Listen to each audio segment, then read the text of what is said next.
Hi, everybody, and welcome to another episode of an actual play Dungeon World live stream with QueueTimes. There's a dungeon in this world? Woo! This world is a dungeon. A dungeon to this world? You're telling me a dungeon in this If world? this is your first time joining us, thank you. This is a continuous campaign. It's a mini-series at the moment. This is episode 21. We have 20 other episodes, all on the QueueTimes main YouTube channel, in a playlist called Hijinks and Dungeon World. If you go back, if you listen to this, you watch this, you like that, you go back, you watch the rest of it, and you're like, gosh, I just love these people so much, and their characters are so great. Well, you're in luck, because we used to be, and we'll eventually return to being a Kids on Bikes campaign. That's sort of like Stranger Things for tabletop. And that we have 50 episodes backlogged of, all on the QueueTimes main YouTube channel, a playlist called Hijinks and Handlebars. And you can find that one with the bit.ly/handle stream, capital H, capital S. And you can find the Dungeon World miniseries with a bit.ly/dunjinks, capital D, lowercase UNJINKS. That's right. Great. Cool. So yeah, check all that stuff out. Do whatever you gotta do. Thank you so much for being here, and enjoy. If this is not your first time, enjoy that as well. I don't have a Twitch chat up right now because I accidentally went to here. I'm gonna pull it up. I went to the Glass Beach Twitch channel instead of the QueueTimes Which Twitch will channel. allow you to see the stream, but not the chat. Yes. Okay, so while I format this, I want to get some thank yous out at the top. I want to thank QueueTimes for hosting us and for doing all that they do on the back end, especially Jake, to make sure that we can actually have a show and continue running it. I want to thank Hunters Entertainment for publishing Kids on Bikes and for giving me a backpack and some dice that are Kids on Bikes branded. I want to thank the artists that we've gotten to work with in the past couple of years to do artwork for our shows. Our very own Tanimeto here, who did the original overlay that this overlay is based on and has also done some ARC posters for us. You can find all of Chris's work on Twitter and Instagram, and also on YouTube, where he does animation and music and some mix between like live action and animation stuff. It's very, very, very cool. And he just gave us all a hug through his webcam. Oh, thanks. You can find it again. all of that Just everything. at Tanimeto, TANIMAYTO. And then the next, I want to thank Shannon. I want to thank Shannon for the ARC 3 poster, and you can find Shannon's work on Instagram at Shanyon Canyon, SHANYONCANYON. I want to thank also Shan Murphy on Twitter at Hey Shan Murphy, HEY HANMURPHY. I'm sorry. I was like, my brain wanted to eavesdrop on whatever you two were saying. We were just talking about Markle under my chair. Cool. Very cool. Very cool. Yeah. So check that out. All of Shan's work. They are really, really good. They did just a character, like, what are those called? Where it's like a lineup? Character lineup. A character lineup of all the main characters from the player characters from the Kids on Bikes campaign, and it's adorable, and Shan's style, they are just very, very cool. But lastly, for the artists, I want to thank Sarah Baker, who did the town map of Bald, which is the town that our Kids on Bikes campaign takes place in. It's wonderful. It's amazing as well. I think it's still our pinned tweet on Twitter. So you can check all of that, like Twitter and Instagram at handlestream. But you can follow Sarah at SDavBaker. So SDAVBAKER. Cool. Well, this is a primarily improvised show, about 99.98%. I don't know exactly what I'm going to say. I don't know what my players are going to say. So some things might come up that you might find personally uncomfortable or triggering. And if that happens, then please look after yourself first and foremost. We're just doing a show. We're playing a little game. Your safety and security is more important than anything that we have going on. So stop the stream. Shut off your computer, throw it in the fire if you have to. You don't have to do anything. Wherever along that line you need to land. Yeah, but do it, Teddy. Yeah, just really, really, really take care of yourself. If you want to continue watching the show, but you just can't get past that one section, feel free to reach out to myself or the the show's Instagram or Twitter. My personal Twitter and Instagram are at kwilliamwhite. And we will try to get you caught up the best we can while leaving out the things that you don't want to hear about. Because we are trying to make this as narratively accessible as possible. We're not going out of our way to make anybody feel uncomfortable or harm anyone. We're trying to do the exact opposite of that, in fact. But some things might come up that aren't necessarily offensive, but you yourself personally find triggering or uncomfortable. So please take care of yourself.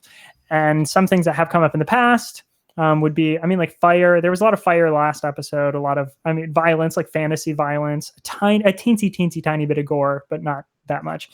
And drowning, that kind of thing. In this episode, we are probably going to get into some heavy conversations about just like, it'll get very heavy, just like family quests, like that kind of thing. I imagine people are going to be putting some stuff out on the table, but other than that, this episode shouldn't have too much other things to worry about that I can think of. But again, just if something comes up, please be careful. Okay, cool. There's also a tip jar, !coin in the Twitch chat, and that's a direct and actionable way to donate to the shows here on QueueTimes. We really appreciate it. Please check out the rest of QueueTimes roster.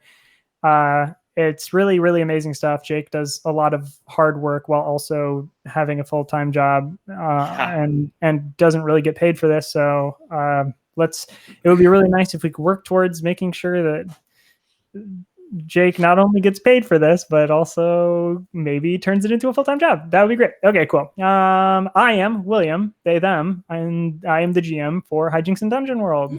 My name is Jonas, they, them, and I play Bowser, the salamander immolator, he, him. Hi, my name is Spencer LaBelle, they, them. I'll be playing Denial, the Eladrin thief, he, him. Hi, my name's Sam Richardson. I use he, him pronouns, and I play Ladislas, the half-elven druid who is currently using he, him pronouns, but is gender fluid, so might change at any moment. Oh, hi, I'm Franny. I play Brenner. There's Poppy. Brenner is they, them. I'm she, her. Brenner is also a human paladin. As are you. Yes. I moonlight as a human paladin. And I'm Chris Taniguchi, who has a dog now. Yeah. Chris Taniguchi, feet dog. Feet dog. And Alone in the world, a little feet dog. Good cat dog, bro. I'm playing Dindin, the Pelican Daddy fighter. Did I miss Spencer? Yes. You went after me, right? That's amazing. I'm like sitting here like, Franny went and I was like, wait a minute. Okay, cool. Well, this is the end of the world. This is Dungeon World, the end. Our heroes have found themselves stumbled into the end of the world, been yanked into it. Some of them trying to escape it with their lives. Some of them trying to escape with their lives while also saving the world. What our heroes have encountered so far is a dragon named Carl, a wizard named Gamador the Grump, a magic river with a dragon turtle inside of it named Zaz, a bandit named Joshifer Nicodemus who could turn into a chimera, the city of Way where they met the king Hugo and the knight Raquel, who then became the person Hugo and the king Raquel. You just went way down to this person. What's a king to a person? All right. Moving forward, they encountered the keeper of the river, Rendell, who brought them across to the Giant's Pass, where they met Garbanzo, the half-giant, who was the keeper of that pass, and then went into the living cave designed by the gnome Landor, and made their way through the cave, losing Joshifer along the way, finally getting out to the other side and encountering the militia, the ramshackle militia, led by Lupe, a little blue gecko, which is like right on the outskirts of Novray. Finally, meeting again, Carl, the dragon, but more specifically, what happened last time on Hijinks and Dungeon World? On How'd you Meow. Yeah, let's just Dungeon keep. Yeah, world, let's, we should. dungeon, Yeah. dungeon world, Hold on. dungeon. Copyright. I don't know. Drink every time someone interrupts William. Yeah. I'm already drunk. Everybody exited the living cave, saw the ramshackle militia, about 70 or so people wearing pots and pans, coming out, getting ready for some sort of a fight, led by Lupe, this little blue gecko. Dowser immediately was starting to, well, I suppose I should give this information first. The living cave caved in on itself because of what Ladislas had done, damaging the earth beneath it with some elemental magics on accident. Everybody turned to check that out and then looked up into the sky and saw coming out of the perpetual happy storm of excitement and fun, Carl dipped out of that storm, which no one can ever survive from, and popped in and was like, yo, I'm going to kill y'all. And at that point, Dowser started running towards the militia, making eye contact with Lupe and stopping. And they both had a very big, fierce staring contest in a sort of extreme anime kind of sense. The rest of the family was trying to get to safety, get away from Carl, except for Brenner, who was excited to see Carl and wanted to see if they could, make friends or something, essentially. Wah, wah, wah. Wah, wah. Spoilers, that did not happen. After being hypnotized by Lupe, just to stay still, Dowser and the rest of the group were actually needed to get the F out of there, because Carl popped in, started to breathe a little bit of that fire. Ladislas called for Strogi, and now that the living cave was demolished and there was a clear path, Strogi and the birds and other creatures that Strogi had contacted in the mountains swooped in to save everybody, snatching Ladislas away from the fire, grabbing Brenner, grabbing Dowser. Brenner and Dowser, though, who had just been saved from that fire by their father, Dindin, who took the brunt of almost all of that black hellfire, and fell. The rest of the family got pulled off to the side as Dindin gazed into death. And death offered Dindin a bargain for a very specific soul, to which Dindin said, as long as it's not my kids, I'll give you any soul you want. Death said, you'll know the soul when you see it. And Dindin came back to the world of the living, was taken up and away by another one of these large birds that Strogi had flown in with, one of them being the Eagle Lord, which we didn't talk about a whole lot, but it was, Strogi got Which has horrifying implications for eagle peasants. What's the arrangement of eagle feudalism we're talking about here? I think it's just a cool title, when someone's like, oh, just call me a lord, How do you know it's not Eagle Lord with an E at the end? My friends call me the Eagle Lord. But you can call me Craig. You can call me Craig. The militia was doing a pretty good job of defending themselves from Carl, but wasn't actually able to seemingly do a whole lot to affect Carl in a particular way. But everybody kept trying to fight Carl. Brenner wasn't able to connect with Carl in a way that seemed to do much of anything to calm Carl or actually get through to him. Carl kept ravaging the outsides of Novre. There was a magic ritual that Danail had seen at the tower in Novre that was very powerful and seemed to be gearing up to do something. Basically, there was just carnage for a little while. Carl wreaking havoc on everyone, and them just trying to do what they could to survive or do whatever. Finally, at which point Brenner jumped in to actually lay an attack on Carl after Carl snatched Strogi out of the sky. There was a lot of back and forth there. Just so sorry. It's okay. It's just a creaky chair. Danail was swallowed whole, and while inside, Danail actually ended up being able to use some oil of Taggart and put Carl to sleep. Carl fell asleep for a little while. The militia people all shot arrows and chains and stuff, and like were able to chain Carl to the ground for a little while. Brenner and Dowser ran over and like very precisely cut into Carl to open him up to grab Danail before he would die in the heat of the stomach. And as soon as they were able to do that, they grabbed everyone and were rushing away as Carl started to wake back up. Lastly, after Strogi had gotten released from Carl, Ladislas, in a fit of revenge, used the elements of high pressure water to blast Carl's wings and effectively tear them to pieces, making sure that that dragon wouldn't be able to fly again. And so Carl trotted off into the mountains away from everyone as a barrier passed by, falling just short of the living cave and encapsulating the entirety of Novre, as Lupe explained that no one would be able to get in now, and it would be safe. They walked into town, saw Novre, very small hut sort of situation, very cold. They got coats, and made their way to the tower. Lupe went to take care of some of the militia people and see to everything that they needed to do.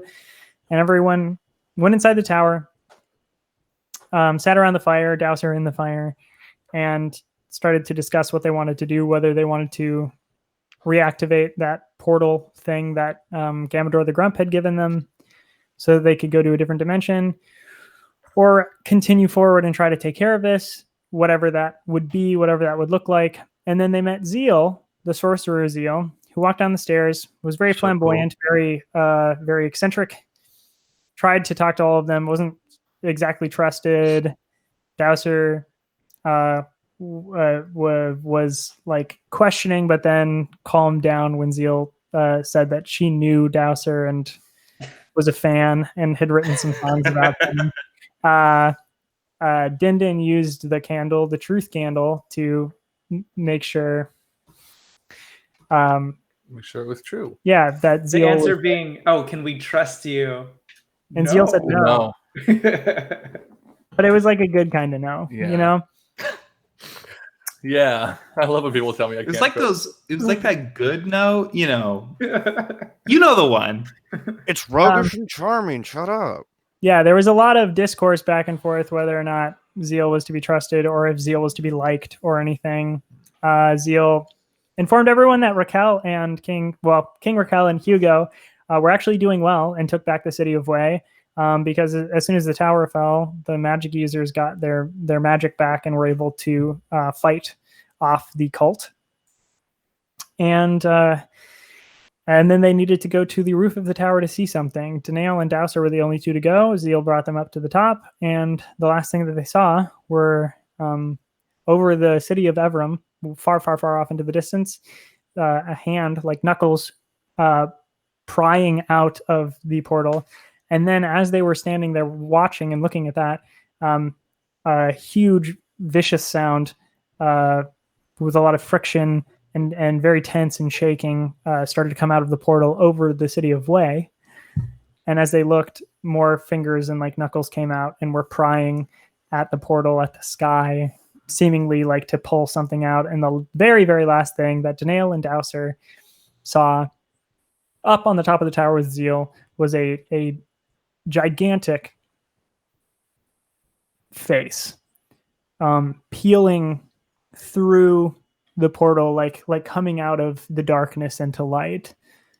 A flat, like dead face look of some sort of a giant creature, where poking out like right over Sindral. And was that a friend of yours? Seal? Oh no. This is kind of freaking me out. Too big, right? Too big? Too big. Too big. Very big. Downstairs? A true problem. I'm actually going to wait here for a moment and make sure it doesn't get any further down, if that's fine with everyone else. Would you? Downstairs gonna stay too. You're going to say? Would like a word. Not with you. The rumbling and the shaking stops, and the face stops where it is.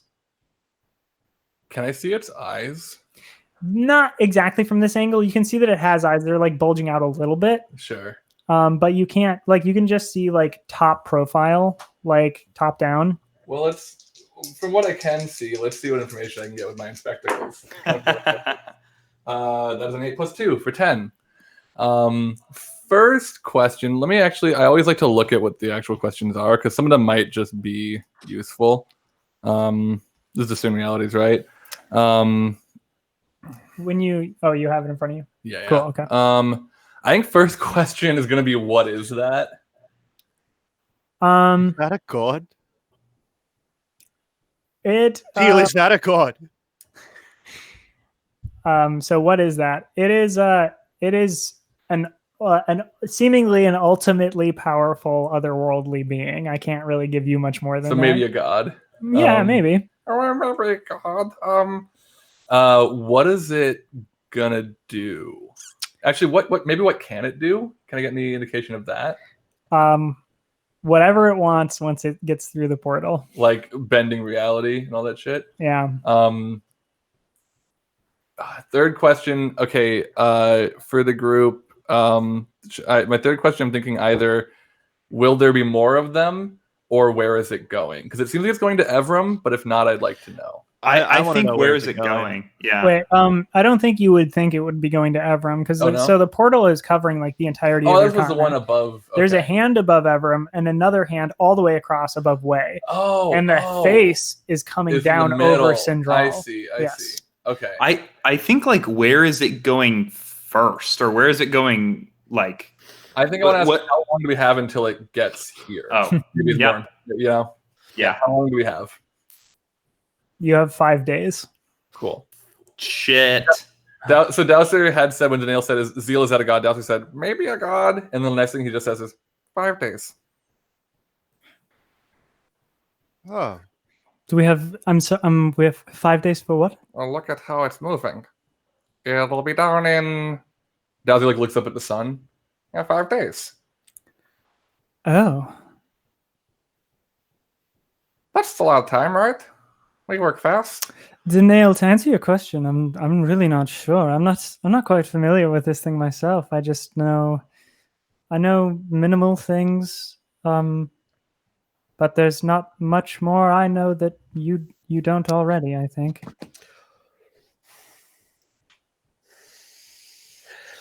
I don't think. Sorry, Dasser, after you. I just say I don't think it's. Maybe this is clear, but I don't think it's from here. I think that is pretty clear, Dasser. Let's talk ritual. Have you had a chance to investigate the site? Do you know anything about what they were doing, how they did it? As far as we've been able to find, they were using sacrifices and were harvesting divine energy. So I think, I suppose as far as using people with divine connections goes, it makes sense that.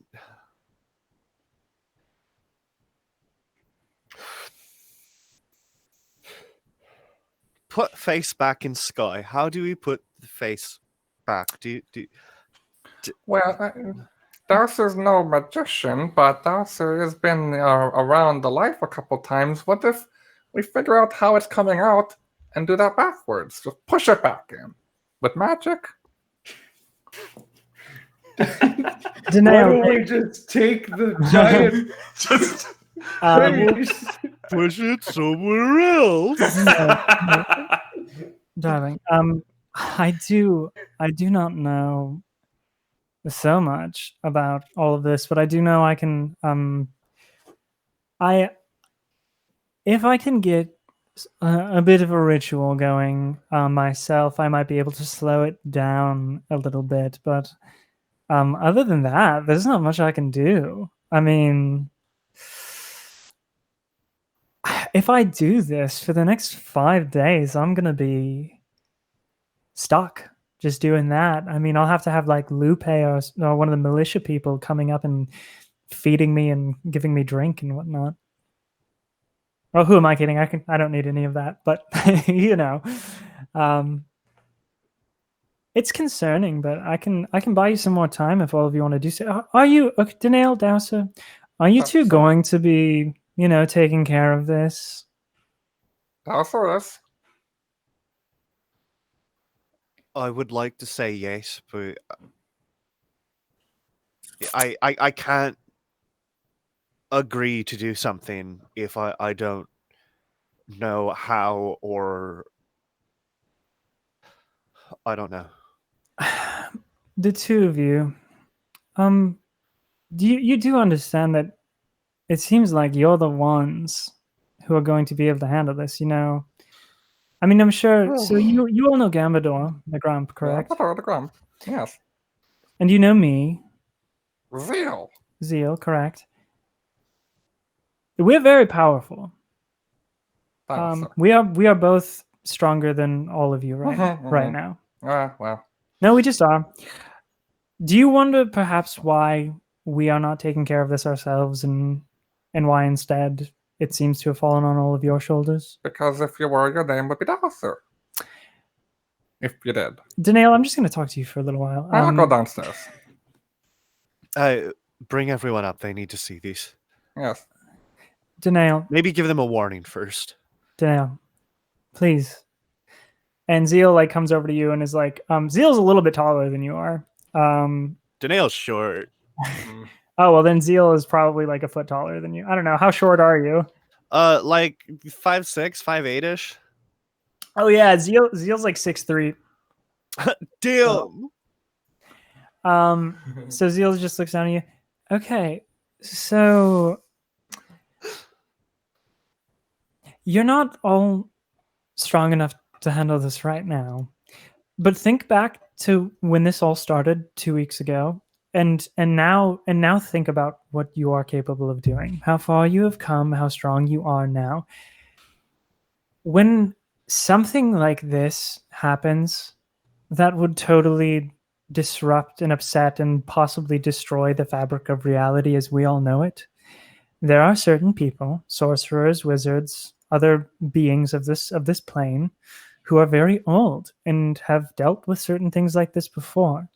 And the way that we always do it is not to seek out the most powerful people that we can. What we do is seek out the people with the most potential.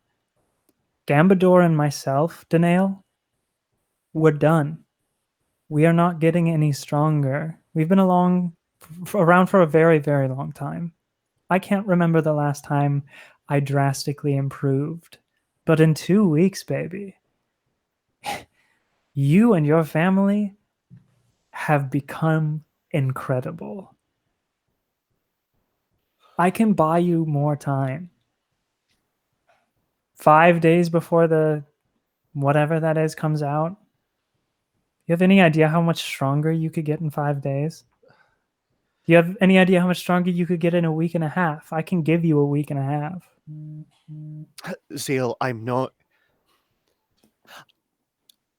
a wizard.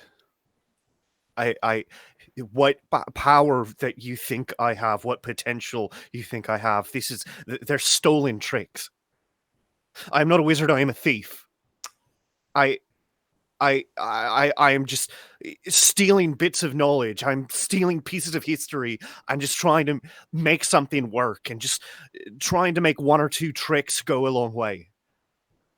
I can't do the sort of big magic that can unfuck that. Danail, magic fucked it in the first place. I think it's going to take something different than magic to unfuck it. Oh, I'm just going to stab it then.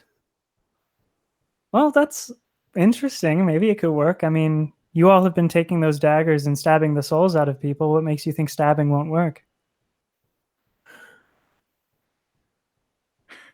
Dad. Dowser's pulling at Dindin's arm. Can we talk in the corner just for a moment? What's going on? Delicate ears. Cannot hear. There's Daz like looks around. He wants to make sure he like pulls Dindin away from like mostly Brenner, but just like the other children. This is.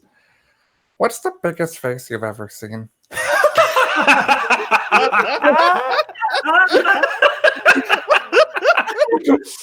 Think really hard. It's important. I remember it like it was yesterday, September 1989. The size of a fucking basketball. Are you sensitive about? You don't have that wide of a face. It's a normal face. Perfect. There's a big, Dad. There's a really times really face, big face, up in the sky, coming out of the portal. I don't know. Just weird stuff has happened before a dragon came out. How bad could it be? And then we step outside. And then I step back in, and then I start packing. But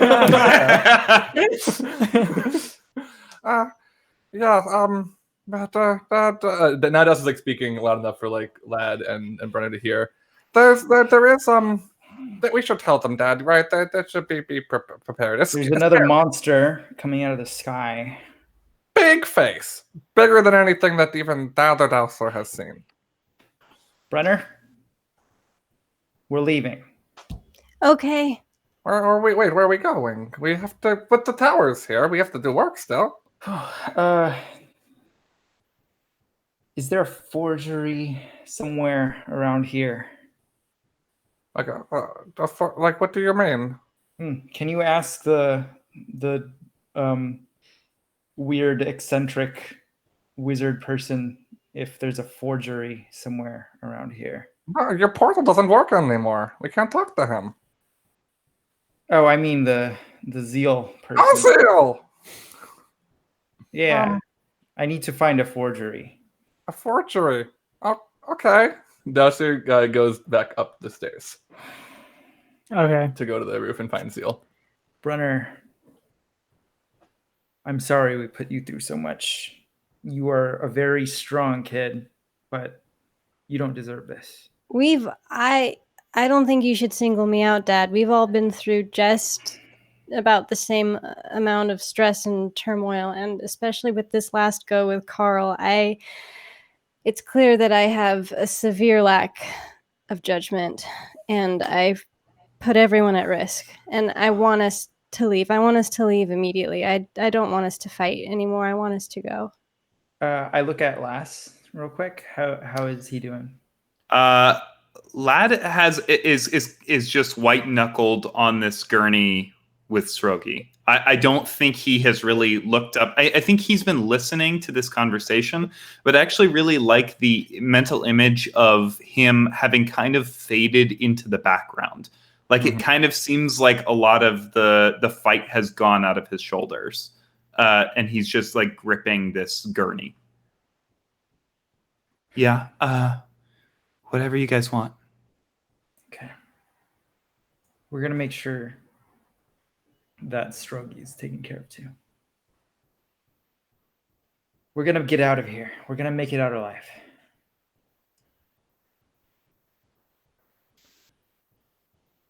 Zeal. Yeah. Do you think it's possible we put it in a jar? Right? Right? We Zeal looks up at it. Okay. Not like a glass jar. Like okay. Hold on. Zeal looks like back up at it. I pull out my sword and just kind of like unsheath it slightly. Zeal actually like backs off like really quick. Whoa. What's in there? There's a lot going on here. I see a lot of wispy, like smoky stuff in the kind of the demon that was put in my little sibling, that we then put is sealed inside my sword. I thought maybe we could just reverse the ritual and just reset, set everything back to normal. Divine energy go up, portal open. We go no. Divine energy go down, portal close. Right, but we put it in a jar. We if we can perform this, it just. I'm just having difficulty comprehending magic of this magnitude. But if we do the ritual of containment on an unprecedented scale, and we could seal it, right? Right. I mean, it's possible, right? Could it work? I mean, yeah, I suppose. I don't know anyone in myself, Gambador, of any other sorcerers or wizards that I've ever heard of. All of us combined, I don't think any of us could all together do something that powerful. I don't know. Dad needs a forgery, Zeal? A forgery? Needs to find a forgery in town. I can do that. Oh, good. Yeah, that needs you. Well, that's just like a forgery for like what kind of documents? Oh no! Sure. No, Das is leaving. And Das is gonna go. Ask Dad if he has a sample of like any handwriting or signatures. Denial. I don't know what the answer is personally. I think that you and your family have been doing a kind of amazing job at this point. I mean, to be just like a small family from where are you from? Sindral, was it? From Sindral, okay. I mean, the things that you've discovered, uncovered, I don't know. You've gotten a lot farther than anyone else has. I mean, we've known about this cult for a while. You know, we knew they were trying to do something. We just couldn't figure out what it was. Do you know how much divination magic do you know? Like none. Like I said, baby, I'm transmutation all the way. I mean, you got to pick one field, you know, sort of do a little focus on it. Otherwise, I mean, what are you taking for? Gambador is sort of a jack of all trades, but he kind of cuts some corners a little bit. Speaking of cutting some corners, I have something I'd like to show you before we have other eyes up here. Is it another sword? Because if it is, that was a really horrible pun. Yeah, it's not, and now I'm trying to discover. Oh wait, what did I just say? That could be. It's this. And Danail, so you know I have the one demon in my sword, and I pull open my backpack to show the crystal with all the souls that perished in the living cave.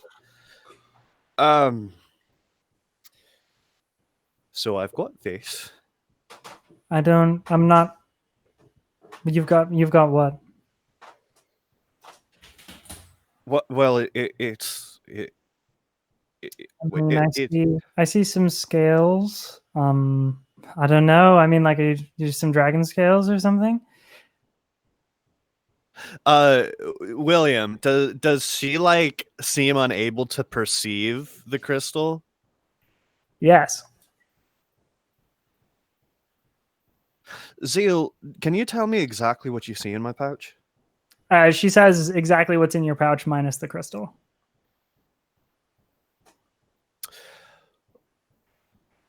Zeal, are you familiar with Landor, the Artificer? His work on the living cave? Yes, I'm familiar with Landor, the Artificer. Yeah. The creator of the living caves that we're talking about. Yes. So the living cave, as we were passing through it, wasn't deadly enough. Okay. Or I guess so it thought so it deduced. So it created a trap that would capture souls of people who did die in there, and then use those souls to create a final barrier to continue capturing those who would pass through. Making the living cave, I suppose, far deadlier than ever intended. I took that crystal with who knows how many souls inside. And if the crystal can use those souls for power, then so can I. And we could use that. And what it can be a battery. Danail, We can use it to charge a ritual. When you use a soul for magic, that soul does not get to rest. It is spent.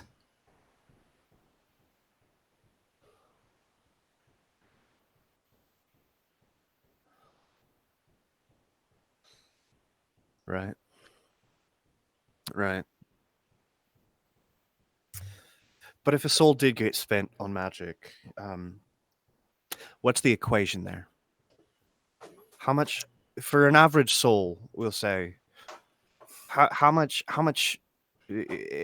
energy, mana, however you want to articulate it? A lot. You can do a lot with a single soul. It is, kind of the ultimate price for magic. The ultimate physical spent, like, I can't think of a more pricey component. You can get a lot of mileage out of a single soul.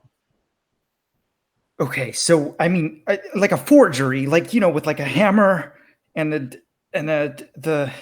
metal and the. This is Bowser, like, literally walked down the stairs and said, "Danail can forgery for you," and he walked out the front door off into like the town. Leaving Din just kind of babbling about what a forgery is behind him.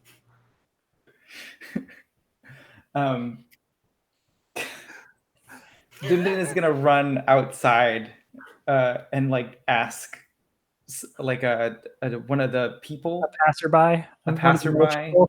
Yeah. Oh yeah, what are you looking for? Like a forgery.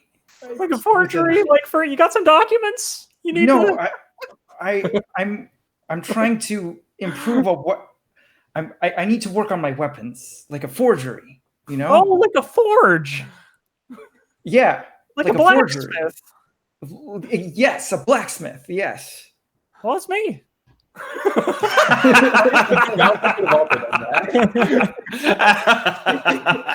Also, this is the intern from Monsters Inc. This voice. This is perfect. Well, you're gonna need to file document 3B. Well, yeah, I can take you all over there. I'm sorry. My name is Din. I am a mercenary here. I'm trying to. Hold on. Your name's Din? Yes, it's my name. My dad's name is Din. Are you my child? No, my dad lives. I live with my dad. My dad's name is Din. What are you talking about? It's just like I've never met another Din. This is kind of great. I'm really hoping Din is Din's twin. My name is Fin. What's your name? Sorry. Fin, like your name, but with 2 F's. Oh, Fin. I guess it's a common name. Fin's I've never met another Fin. Well, Fin, it's nice to meet you. Would you mind? I could pay you. Would you mind if I? Oh, you're gonna pay me. Forgery? No. Oh no! I don't do forgery. With the metal. I mean, yeah, I can do that. Okay, thank goodness. Okay. Just you? Well, I like kind of like lean my head and Brenner, I'm going to the forgery. Just forge. It's just a forge.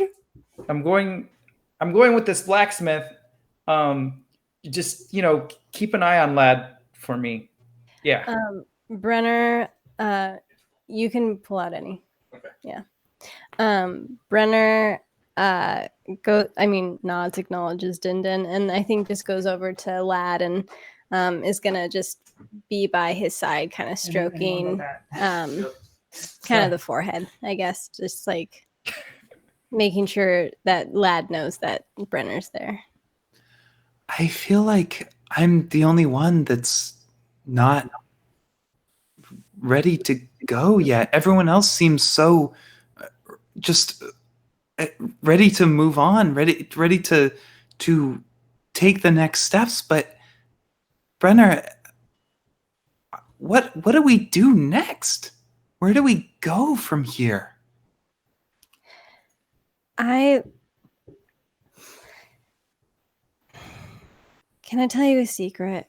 I mean, it's not really a secret, but it's just kind of a secret, selfish desire. I just want all of us to be able to go somewhere kind of like Gambador's cottage. I just want to be able to live in a cottage in the woods with all of you, have our magic, have your animals, and I just kind of want to be away from all the dramas, and I don't want us ever to be close to harm or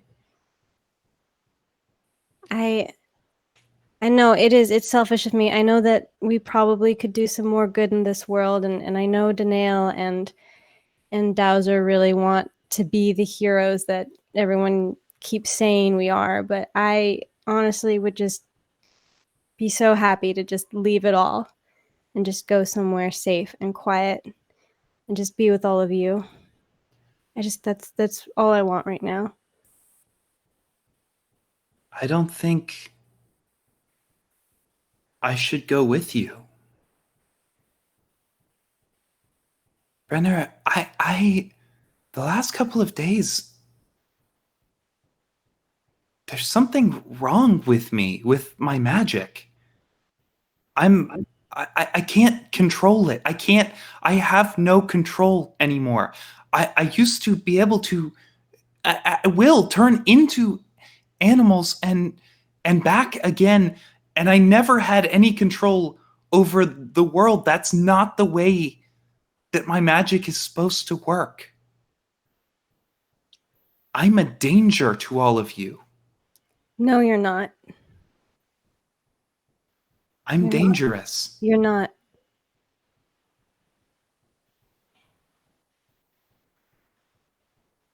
You're not. You could never be dangerous to us. Can you heal Srogi? Do you think you could? Uh, 10. Roll 2d8. Nice. Oh. 15. Damn. Want to tell me what happens? Brenner puts their hands on Strogi, kind of was doing the same thing that they were doing with Lad, just kind of stroking Strogi's beak, and then Strogi's feathers start to ruffle as you can kind of see this visible energy pulse through.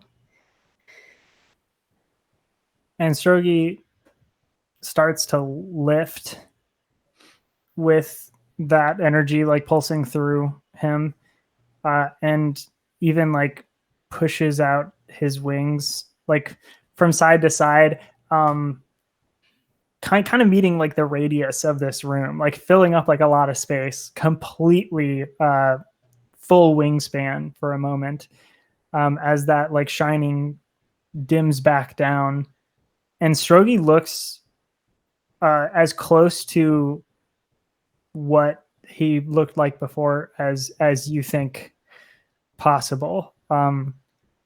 He looks completely recovered and good. Lad just buries his head in Strogi's feathers, and Brenner, you would see like Lad's shoulders are kind of like quaking a little bit, and he turns back to look at you, and there's just like tears tracking down his cheeks, and he's like, "I wish I could be like you, Brenner." I don't wish that at all. I'm so glad you're you. Aww. And Zeal actually comes down the stairs with the nail at this point. You hear like the footsteps. And Zeal doesn't stop at the like poking out like she did before. She just like walks all the way down the stairs. Hey, oh, nice. I see some healing has been done. Very cool. I'd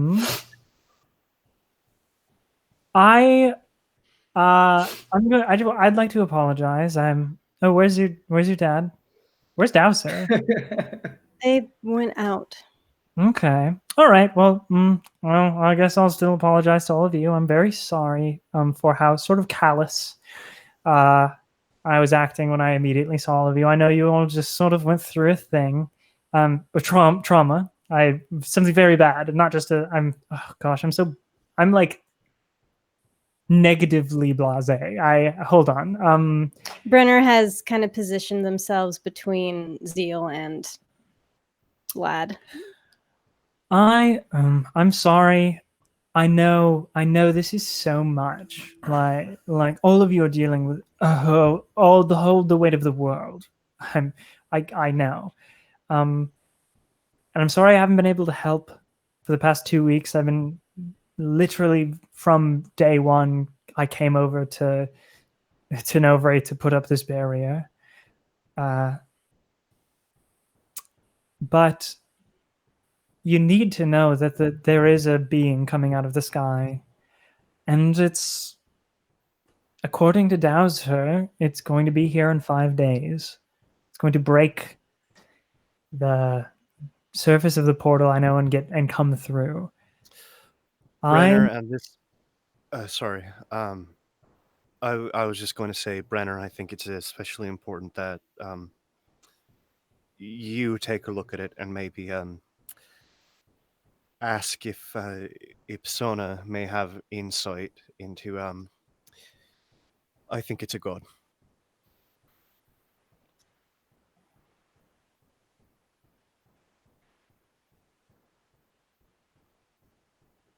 Okay. I think you are all unbelievable. I think that I have never seen more potential out of anyone in my life. I saw from the tower as you battled the dragon. I received the letter from Josh. It really, really spelled out a lot of what all of you are capable of, and to know where you have come from since receiving that letter from Josh, I mean, I'm just anxious to find out where all of you go from here. I mean, you don't have to do this. I can recharge your little teleport ring. I overheard somebody talking about it when I was waiting at the stairs to make my entrance. Sorry, I kind of heard most of your previous conversation. I can recharge your ring and I can get you to teleport to wherever Gambador is. We'd like that. Okay. I'd like that. I can do that. But this world will end. I don't know anyone else. I've been around for a very, very long time. Gambador and myself, we don't know anybody who can handle this. I mean, if I was going to put together a team to try to take care of this, finding the dowser would be one of the first things that I would do. And then from there, I mean, finding an ex-mercenary cook and all of his children who happen to be one a shape-shifting elemental master and a thief who doesn't stop at physical thievery but also steals demons and puts them in blades, and a young child who can blast a dragon back with just a divine force. And then Enziel gestures towards Strogi. And then this, I mean, I've been studying magic for probably most of my life, and I'm very old. And this kind of healing, I have never seen it in my life. They're very good at that. I don't know what it's going to take to stop what's happening. And I'm not even saying that you are the ones who are going to do it. You're just the ones that are in front of me. And you seem like the most likely choice. So if you want to try, I would appreciate it, because this realm is my home. But if you do want to go, I'll recharge the ring regardless, so you can do it at any point. It can literally day 5 when the thing's gonna be coming through. If you haven't figured it out yet, then pop the portal open, step on through. Do whatever you gotta do. How long can we keep the portal open for? As far as I know, the portal only stays open for about 10 seconds. Could you keep it open longer? If I push the magic further than that, it might come with a side effect. Something something that strong or otherworldly, with my magics. That would be sort of like what I did with Josh, making the whole chimera thing, but he wanted to be something so powerful, and we pushed it, and then it makes him unconscious for a full day. I mean, I don't know exactly what the side effects are going to be sometimes, but it'll happen.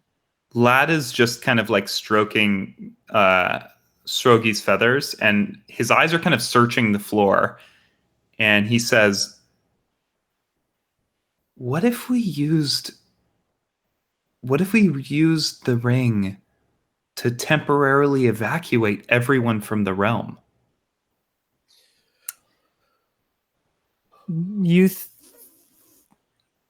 There are like 30,000 people in Evram alone. Do you think you can get everyone through a ring in 10 seconds? No, but if you can keep it open, if we could keep it open, I just Zeal, told you the side effects.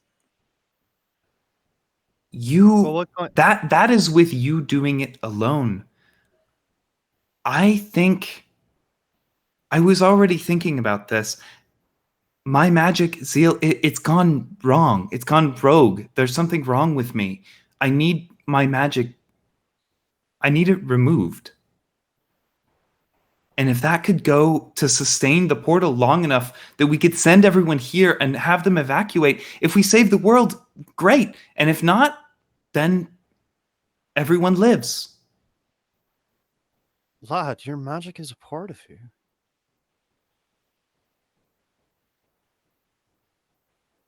Everyone lives. For now. Say we do it. Say we get everyone through the portal. How do you think this thing is getting here? Do you think there's a chance that might occur in other realities? But then we'd have time to plan. We'd know what was coming. There wouldn't be one ring anymore. There'd be thousands. We could escape in the snap of a finger. Well, thousands of rings. Hold on. we're taking some jumps there. Wait, Gambador. Gambador, in order to make one of those rings able to hold a charge like that, it took Gambador the Grump, possibly the strongest, most powerful wizard I have ever known in my life.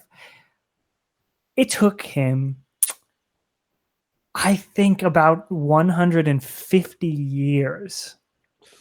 How many people did you say were in the realm? In the realm total? Here. Well, I mean, on this Here. continent, let's see. On this continent, I would say there's about 30,000 in Evram. There's about 500 in Novray. Let's see. I mean, before the dragon attack, there was about 20,000 in Way. There's also just the issue that if we open a portal in Evrim, how are the people in Way going to get there? I mean, we have 5 days, and it's taken us weeks to get here. I think we opened the portal in Central. It's an equidistant point from every other city.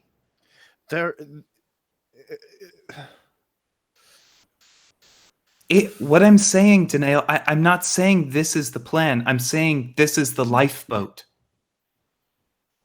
Out of character because I'm not there. I love this. I want to temper your expectations, lad, in that I think it's a good idea to have the lifeboat, but I don't think when it comes to the lifeboat, I don't think saving everyone is an option. I think there's just a massive logistic question of how do we communicate that this lifeboat exists to the thousands of people. We already sent out ravens. Danae, we'll send out more ravens. That we will string the messages together. Send ravens and tell the people who receive the ravens to send more ravens. We'll and there will still be farmers who all of living on their father's land and their grandfather's land for generations, and they're not going to leave now. They will if they want to live. And if we beat it to nail, then they get to come home. If we win, it's temporary. If we lose, they're still alive. And they have another shot.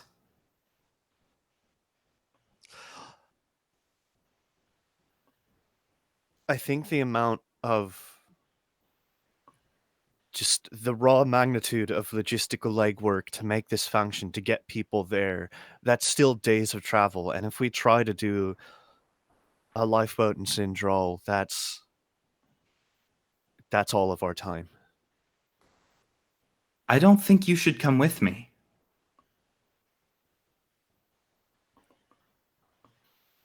I'm actually a danger to the group, Danae. I collapsed. I collapsed the cave. I was actively cruel to the dragon. Who hasn't been actively cruel to something or other? I am dangerous. So are the rest of us. And if I can use my magic to keep the portal open long enough to save everyone else, then it will be worth it. And the rest of you will continue around, continue collecting the daggers, continue taking down the towers. You can do it. I believe in all of you. So you...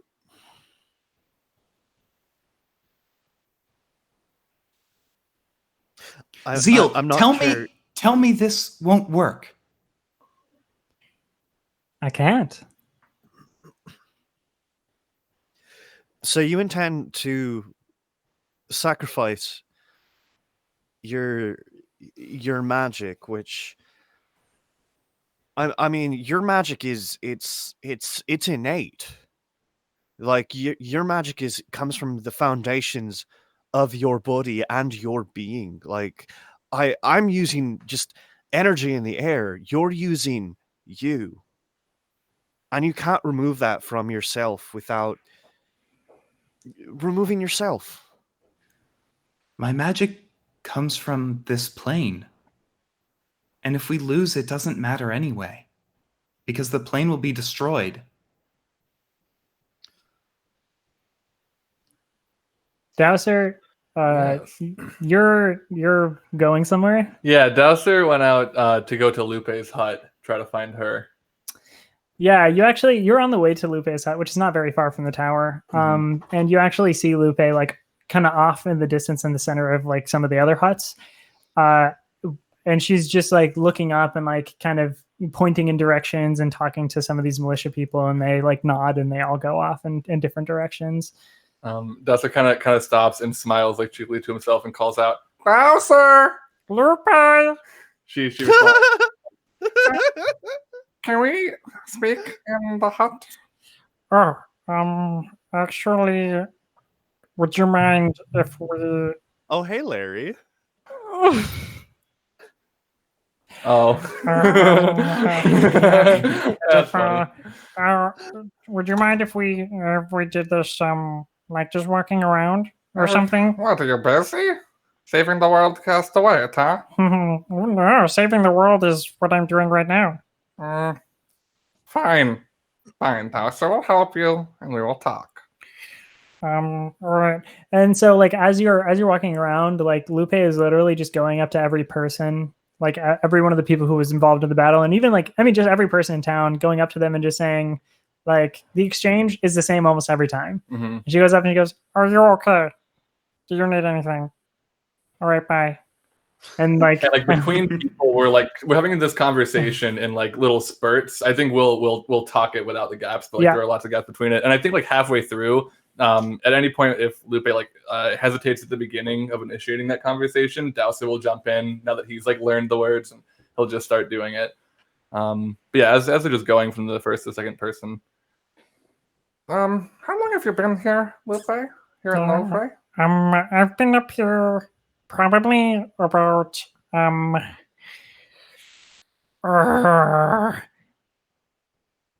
you still can't tell time, huh? I know. It's hard. It's so hard. It's hard. It's not like somebody sits you down and goes, "Oh, here's this and here's that." No, you just go, "Oh, Lupe." Honestly, I don't know why everybody up here likes to take things in like hours, a minute, seconds. Eons are fine. Lifetimes if you have to. Just measure things in the time you live to the time you die. I mean, yeah, I understand with like when the sun goes up and then the sun goes down. I like that. The part where the sun is in the sky. Yes. Yeah, and that's my favorite part too. No, that's but I understand, doing time based on that. But maybe. If it is real life, I suppose. But I mean, like, when the sun goes down, it's not like the sun goes away. I can still feel its power. Well, it says everywhere. That is, the sun is the moon. You know that.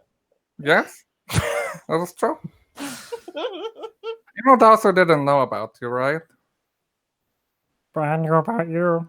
I didn't know about you, I would have found you sooner if I knew. I suspected they would have kept me a secret from you.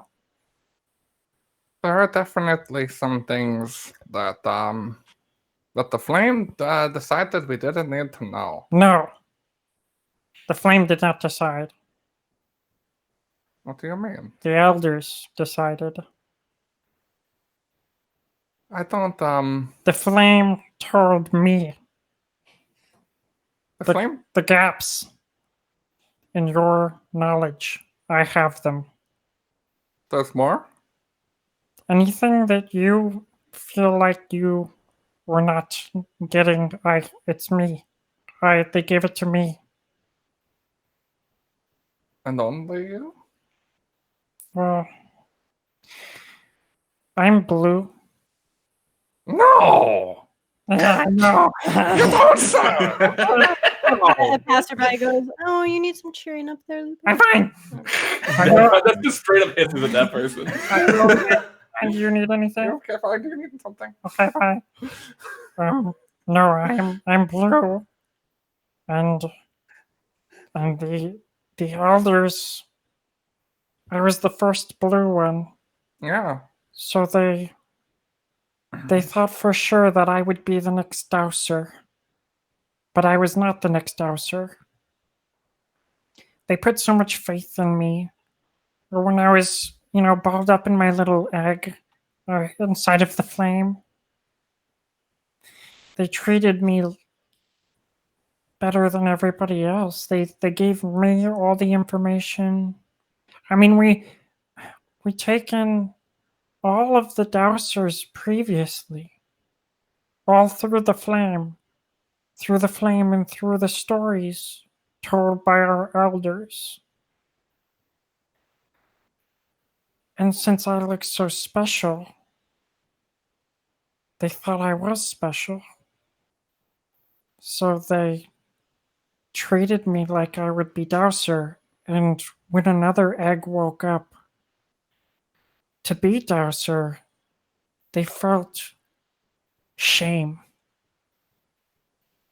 They felt shame for themselves that they would let aesthetics and appearance dictate what they would do. They felt guilt for choosing the flame instead of letting the flame choose. And so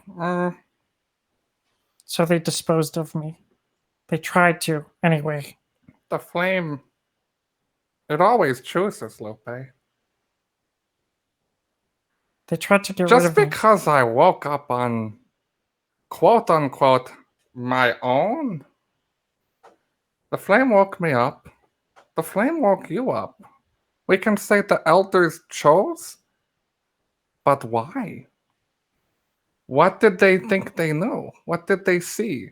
And why did they see it? The flame showed to them. It's just because I was blue. Why were you blue? I don't know. Because you're special.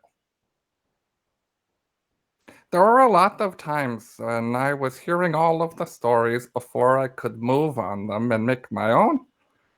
I felt a lot of love and a lot of stories go right by me.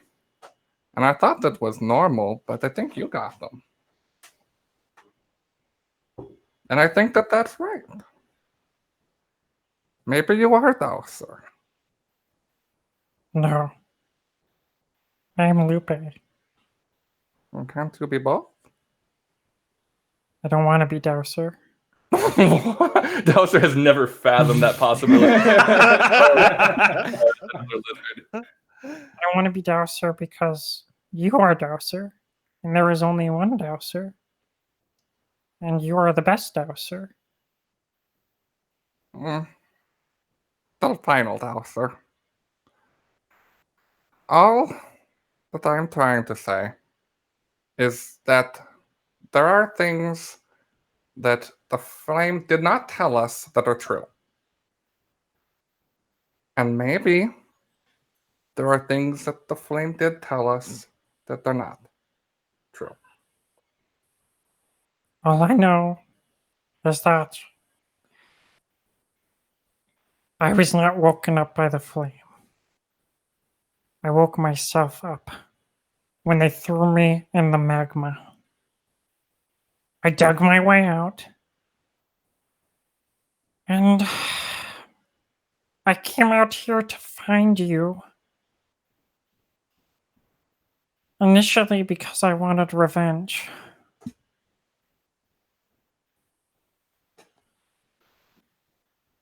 That makes sense. I also thought that might be true, especially when you showed up with an army. Well, they're a militia. The difference is lost. They're like, well, somebody told me they were a militia. I kept calling them an army, and it's because they were like they didn't have the big old helmets. Well, they were just townspeople that I taught to fight and stuff, and I put together this whole plan with some trenches and some, Trenches were good. Thank you. Yeah, I mean, for me, I was like, oh, some fire. There might be a dragon. Well, whatever. Lupe.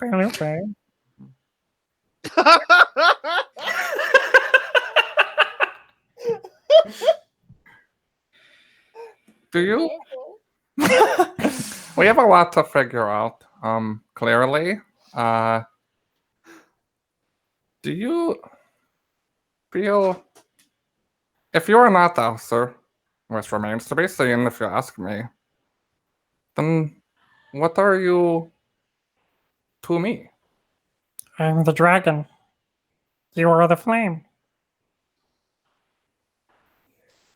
And Dowser like recognizes what that means exactly. Though William, we will work that out maybe during the break. But yeah, that is something that Dowser like recognizes from the stories. And I think like if you're cool with it, William, they like end this conversation kind of back towards her hut and have like sat down. And I would love if can Lupe do like some basic firebending things? Not like fire manipulation. All she can do is produce fire. Okay. Oh well, and she can like as long as it's like in her hands, she can like shape it. Yeah. Then this would work. I think that they continue the conversation for a while, and maybe even the end of this was part of that. But they're not speaking anymore. They're literally just like by the particularities of like the movement and crackling of the flame in the same way that they originally heard stories. They're just communicating now. That's so cool. And I think that's where we're gonna take our break. So Brenner. It's fun. We can all do it. Din, din, din, din. So we'll be back. We'll be back at 8:57. So we'll be back at 8:57. Get snacks. Do whatever you gotta do. The door opens to the top of the tower. It's not there. No. And Brenner steps out, having snuck away while Ladislas and Danail were arguing with each other. And you look up at the sky and you see what everyone else was describing. You see those hands, these enormous hands, and then you see that face from like the top or whatever, top profile view, towering like over Sindral. And just as like a reminder with this like portal and everything, like it's up in the sky. It's like this huge rip that's just tear, but it doesn't seem to be blocking the sun. It doesn't seem to be like casting a shadow or anything. Like this head, these hands, it just exists. Like it's almost like it is not even in this plane yet. So it can't interact with anything in it. But what you are seeing is there in front of you. Brenner looks almost as if they're zoning out. They're not. It's just as they walk up towards the end of the tower, they're washed over with this overwhelming feeling, like this is never going to end. This being, well, even if they do defeat this giant in the sky and Carl and save all these people, something else will arise after that. And Brenner is trying to hold back a few tears as they say, Ipsana.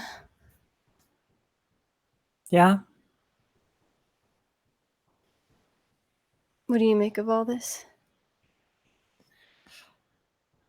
Well, I certainly wish that I had been made a preliminary god a long time ago so that I could actually, have some followers and do something about this.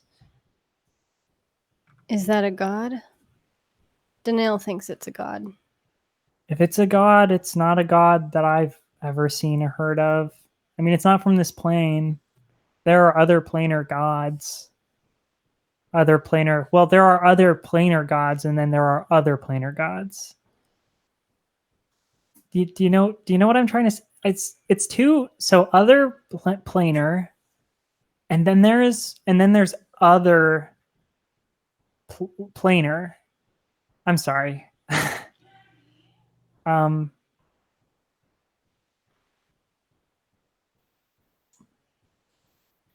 Are you all going to leave? I want to. I know Dad wants to, but It sounds like everyone else wants to stay. Well, I'm gonna try really hard if that happens, but I don't know if I'm gonna be able to come with you.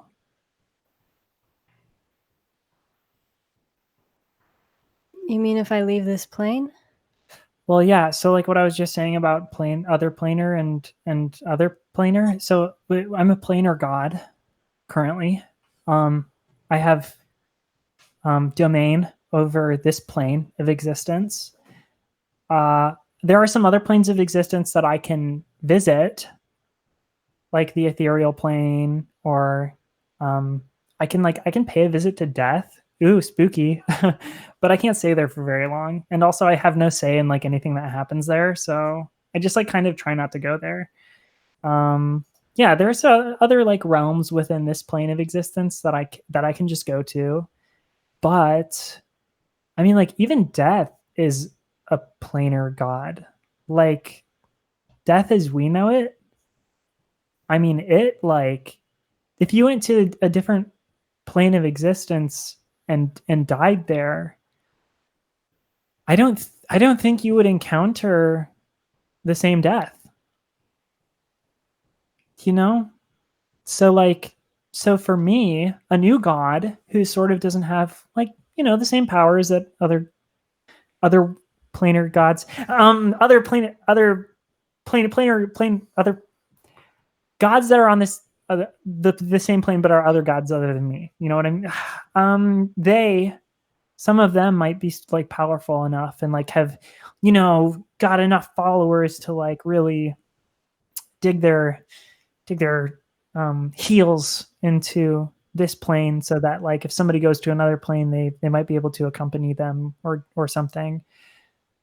But I think I'm just this one right now.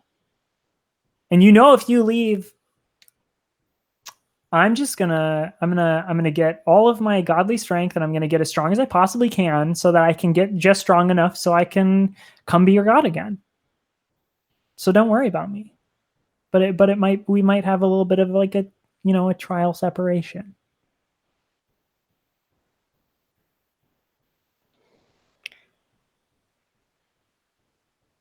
I feel very lost.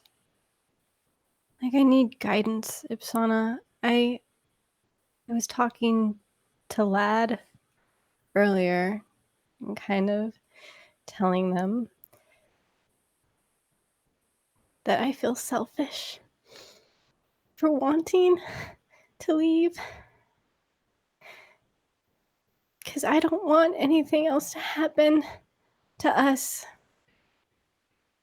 And it's so weird because Danail has said the exact same thing, and then they can turn around and just say, "No, yeah, we gotta fight this," which is admirable because they want to help, and as it's like they're actively, and same with Lad and Dowser, all of them are actively thinking of ways to make this work. And I don't know if I've just become exhausted quicker than all of them. But this last encounter with Carl was really scary because we almost lost Dad. I want to help, and I know we all are really special. And we are really good at what we do. But I also really hate that puts the pressure on us. Like, why? Why are we the best? Why can't another group of fighters be the heroes? I don't want to be a hero. I don't want us to be heroes. That just puts our lives in danger all the time. And now hearing that if we leave this plane and I won't have you, I don't know. I feel very torn. And I don't know what to do. Brenner, I will find you no matter what. No matter where you go, no matter what plane of existence you're on, no matter who you're with, and no matter how you get there, I'll figure it out. I'm a god. And as far as the pressure being on you is concerned, how could any of this be y'all's responsibility when you live in a world with gods? What are we all doing?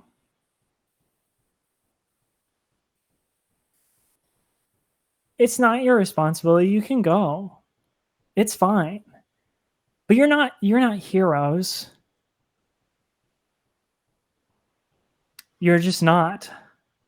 Can you tell everyone else that? You know, you're not. Nobody's a hero. You're a person. Everybody's just people. And you don't choose to be a hero because that's not a thing. Heroes don't exist. You all just are protecting yourselves and other people. And that doesn't make you a hero. That makes you kind, loving, caring people. Gods don't care about heroes because heroes want to be called heroes. Gods care about people because people care about other people. And what are us gods without people?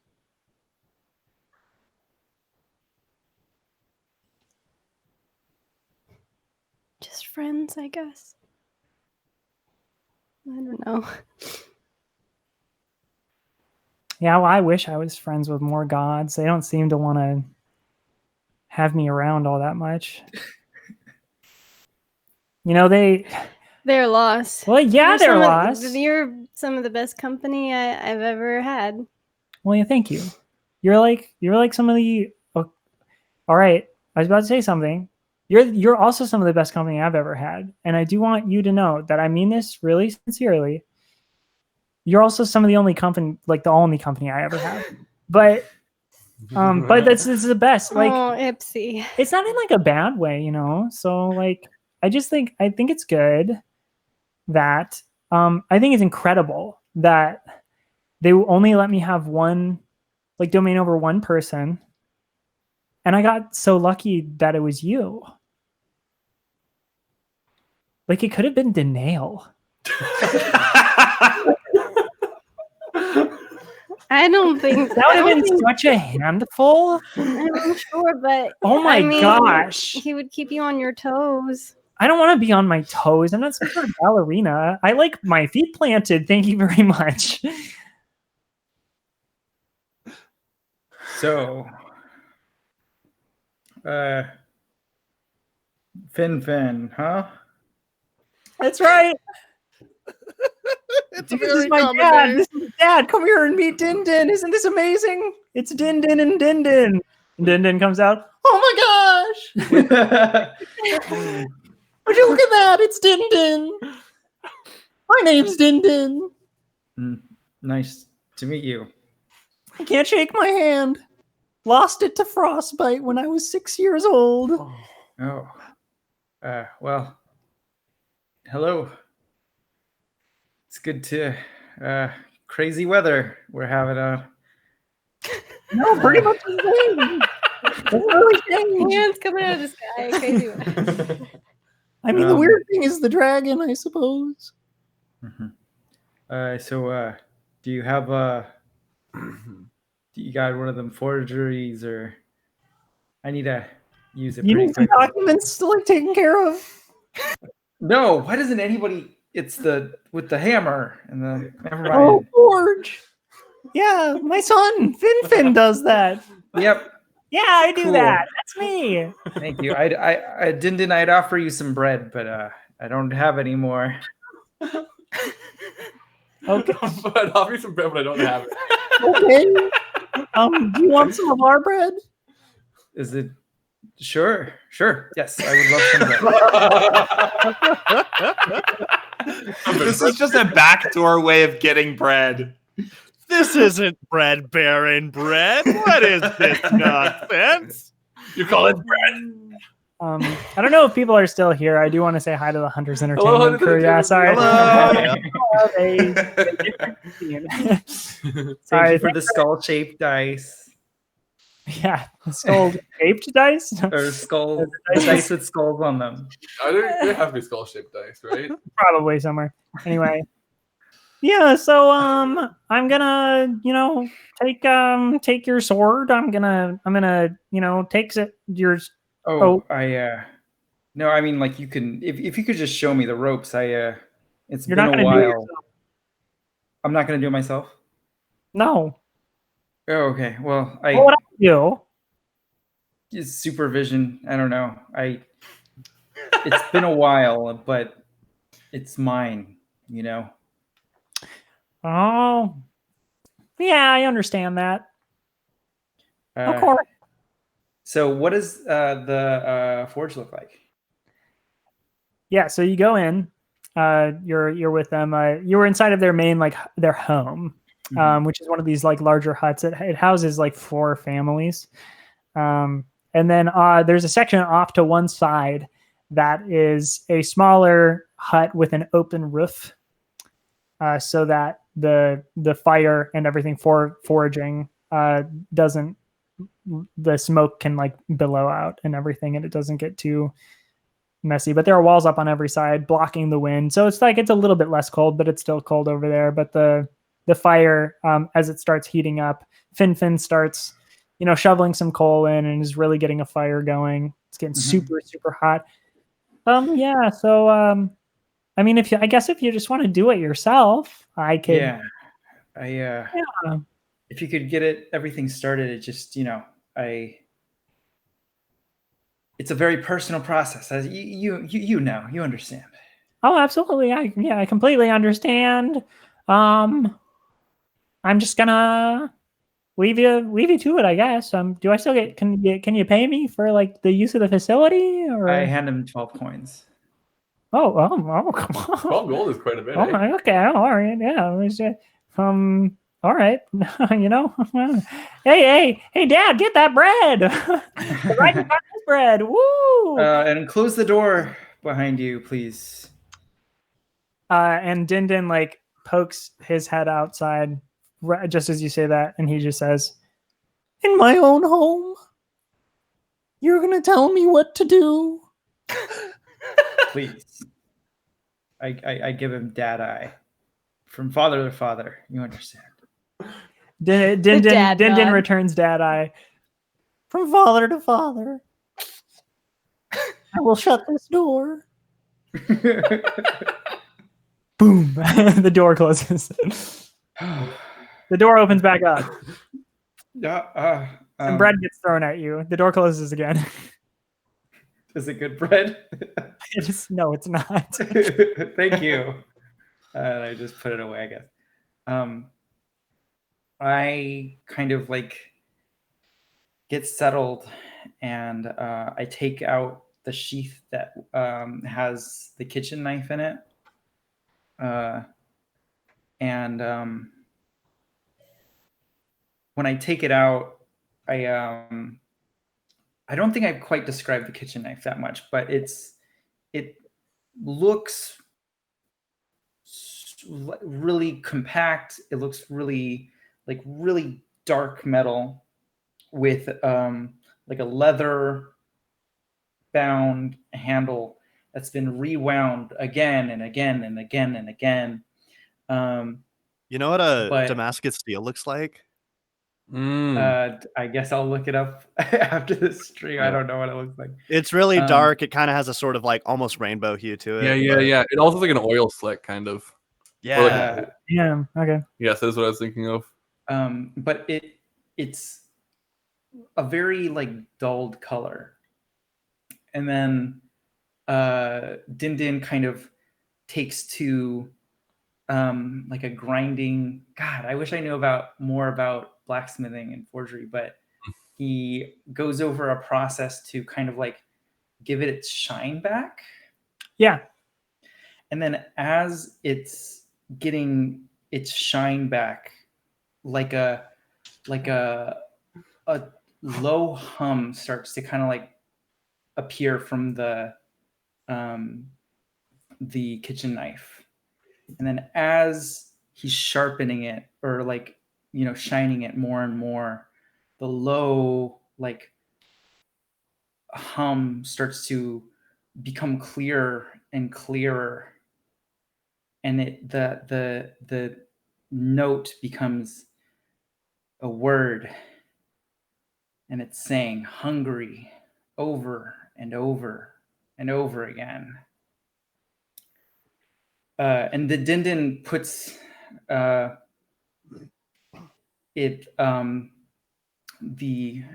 kitchen knife against a metal surface. And the metal surface, an outline kind of glows where the kitchen knife rests, and the handle, it almost traces exactly, but it starts to approach the blade, and this outline extends far beyond where the kitchen knife is. The kitchen knife glows not in the form that it's in, but the form that it craves to become. And it's just chanting like hunger, hungry, hungry. And then Dindin just presses his hand against it, just like, enough. He takes out the rune of teleportation. Is that what we ended up calling it? Yeah, I think so. And the ring of teleportation. Yeah, he kind of tries to feel if it has anything left. One last try, because I feel like this could help, and this could just ruin everything. And so this is just like his final, like, lingering moment of like trying to feel something, anything, before he moves forward. But nothing happens. And then he finally throws it in a bucket.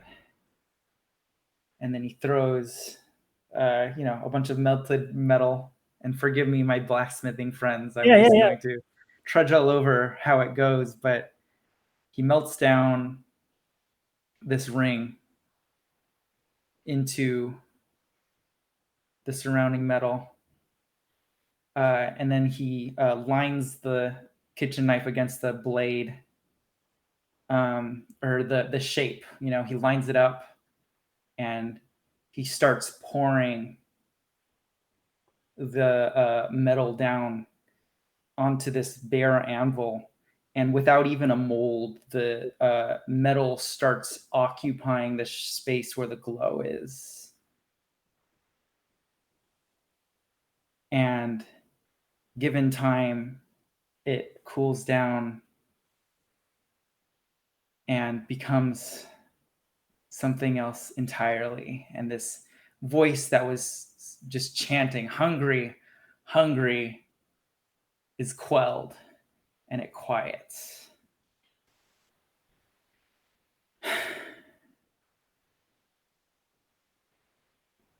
Here we go again. God damn.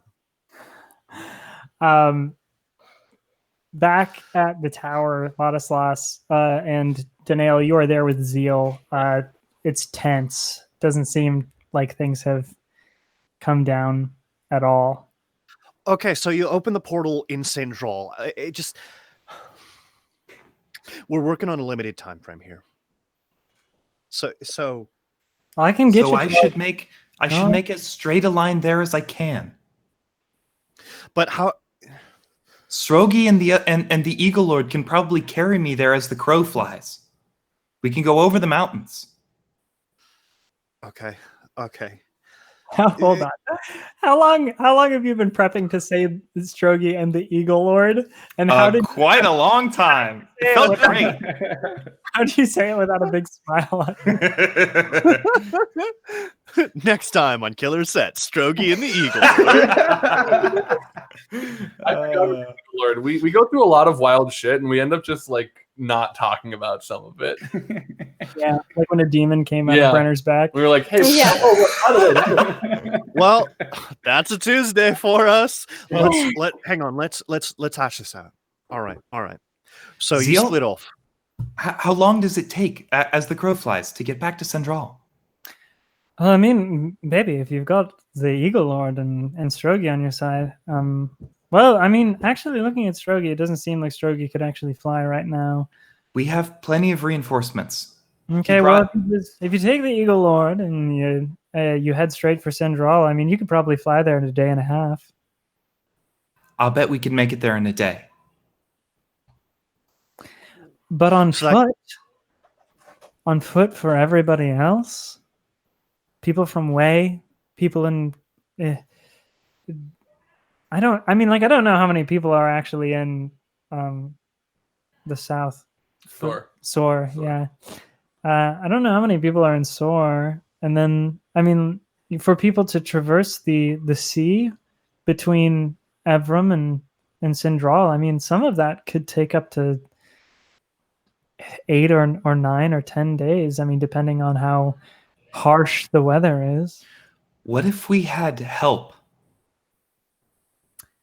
We ran into, on the way to Way, we ran into a dragon turtle, I think. It can fly. We could load people onto its back and it could fly them to the portal. Not just that it can fly, but that it can turn and exert influence over massive bodies of water. So if you're able to commune with the dragon turtle, then you could perhaps form a pact of some sort. Yeah, and exactly. It can help you. It doesn't need to fly people over. It can become the ocean itself, and it could move the ocean out of the way. Well, I was thinking move the ocean under the boat towards them, but even better. We could shave off several days easily doing that. And then Zeal, if you're able to buy us even just a couple of days, sealing the portal, that could make a significant difference. I can double the time if I'm able to contact my. Well, I haven't talked to them in a long time, but the wizards, the sorcerers of this realm, all of the most powerful, of us, myself, Gambador, a couple others, we had a sort of like little club, and things went a little bit awry. One of them got annexed from the group for accidentally turning their sibling into a banana. I've heard about that. Hang on, why does that sound familiar? The boat. It's the boat guy. Right. Rendell. Oh, Rendell. Oh yeah, Rendell, the river keeper. That's right. Is Rendell a wizard? Is Rendell one of the mightiest wizards in the land? Rendell is an extremely powerful wizard. Motherfucker. Okay, I love this plan, but if I'm being frank, Zeal, you and the other wizards, you haven't managed to stop it this far. I think you were right about finding people with potential. How many people did you say were on the continent? Like 50,000? 100,000? About 100,000 total, I would say. You're telling me none of those that have not already been discovered are not powerful wizards? I'm sure there are more. I mean, you're sure there are more? Oh, because more with potential. So easy to pick up and put down. You said yourself you're looking for people with potential. Yeah. And I found it. I mean, we can't be the only ones.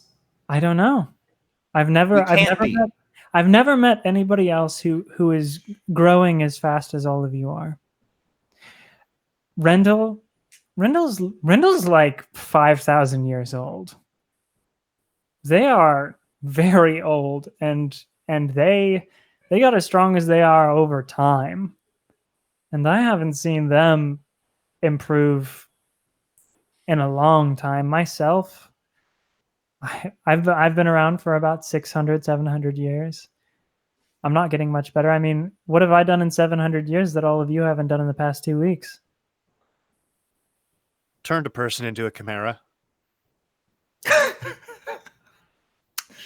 I don't know about that. I did hear a story of a certain someone turning into a chimera. Isn't that turning a person into a chimera? And it was a stone chimera? Is that what I heard? It wasn't really what I'd call intentional. Well, he still did it. So ding point for you. And technically, it's not a chimera if it doesn't have a giraffe neck. That's just, it's like, you have the giraffe neck, you have the goat head, you had the serpent's tail. It's written about. If it doesn't have the giraffe neck, it's just a myriad. Oh, I see. No, I'm. You're talking about potential like it's this like willy-nilly thing that everybody just I'll just pick out a group of 100 people and at least one of them has got to have it. People have been trying to stop this cult for so long, and we didn't even know what they were doing. We didn't know about the towers. We didn't know about the siphoning runes. We didn't know about the daggers. We didn't know about any of this stuff, and you all stumbled into it. Figured it out, stopped a couple of them, and knocked one of the towers down, essentially freeing all of the magic users. There haven't been magic users in WoW ever. No magic users have come out of there. All right. We get it. We're not going to find anyone to help us with potential. But the siphoning runes, you bring them up. What if we could use the siphoning runes to leech power and use that to extend the length of time we can hold the portal from the ring open? Yes, I agree. We can leech my magic. I think we still need to answer the question of my magic. Well, Danae, hold on one second. And Zeal actually like walked right up to you, Ladislas. And I mean, again, like I don't know how tall Ladislas is. Pretty tall, but maybe not quite as tall as Zeal. So like you're almost like eye to eye. I don't care what you think you've done with your magic or what you think might happen with your magic or whatever. But to even have the capability of using it, especially innate, is an incredible gift. You don't need to get rid of your magic. You just need to actually train with it. It's all you innate casters, all you innate spell casting people. You don't take the time, you don't take the effort to actually sit down and figure out what you can do with your body and what you can do with your power. So then stuff gets disrupted and you, I don't know, erase an entire city off the plane of existence, and then suddenly you're very sad and you want to get rid of all of your power. Yeah, well, you have the power. And if you want to get rid of it, I'll kill you right now. We can just get that out of the way. Don't worry about it. You won't hurt anybody else. But you could save an entire plane of existence if you just kept it and figured out how to use it. I don't have time. We don't have time. And what is power if it's not used to help the helpless? Well, here's a thought, lad. I personally don't know how exactly we would siphon off your energy. But I understand you're coming from a place of it feels very self-sacrificey, if I'm being blunt with you, lad. And I respect the impulse. I won't chastise you for having it. But what we've already seen you do is you have communed with the elements to produce incredibly potent effects. And I think instead of trying to backtrack on the progress that you've made and remove it and process your magic into some sort of raw resource that we can use. I think we need to have you press forward. And I think if you fire, for example, the fact that fire can be a spirit thing just blows my mind. Fire is energy. Fire is just energy.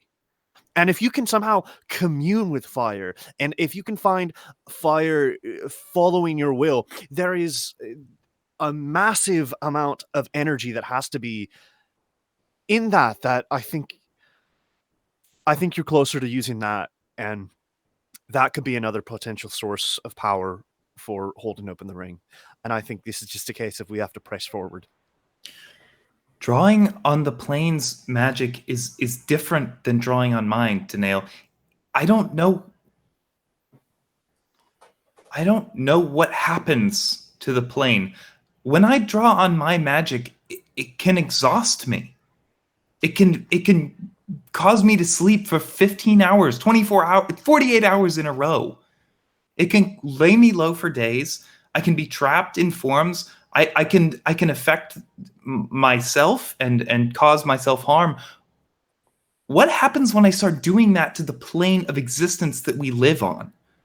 Well, mate. Well. Here's a food for thought. Brenner, I don't know for a fact that Brenner didn't create a god. They're their only follower. Brenner created a god. Why can't you just be? Why? What if the plane made you? What if the fact that you can do these things it's not you bending the planes to their will? It's the natural elements just acting through you. What if you're the conduit? And the fact that you use their energy, you think you're stealing energy, but no, it's being given to you. What I'm telling you, Danail, is that it feels wrong. Did somebody say thou, sir? And Did Dow's looks somebody around. say Whooper? And they both look around, seeing that no one other than them said their names in the last few minutes here. Dowser, have you seen Dad?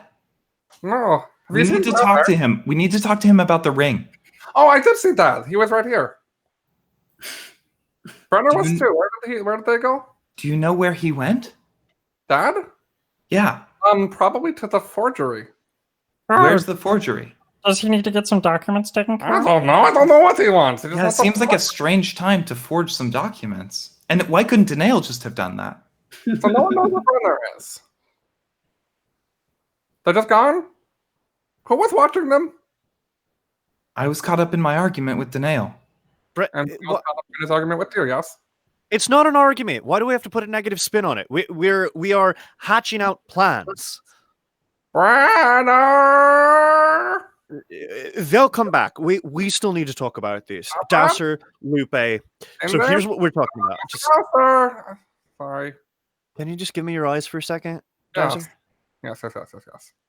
You're going to give him your eyes? No, I'm gonna lend them. We're just gonna look. We're gonna look at them. Oh, and then a tongue comes up and like moisturizes both of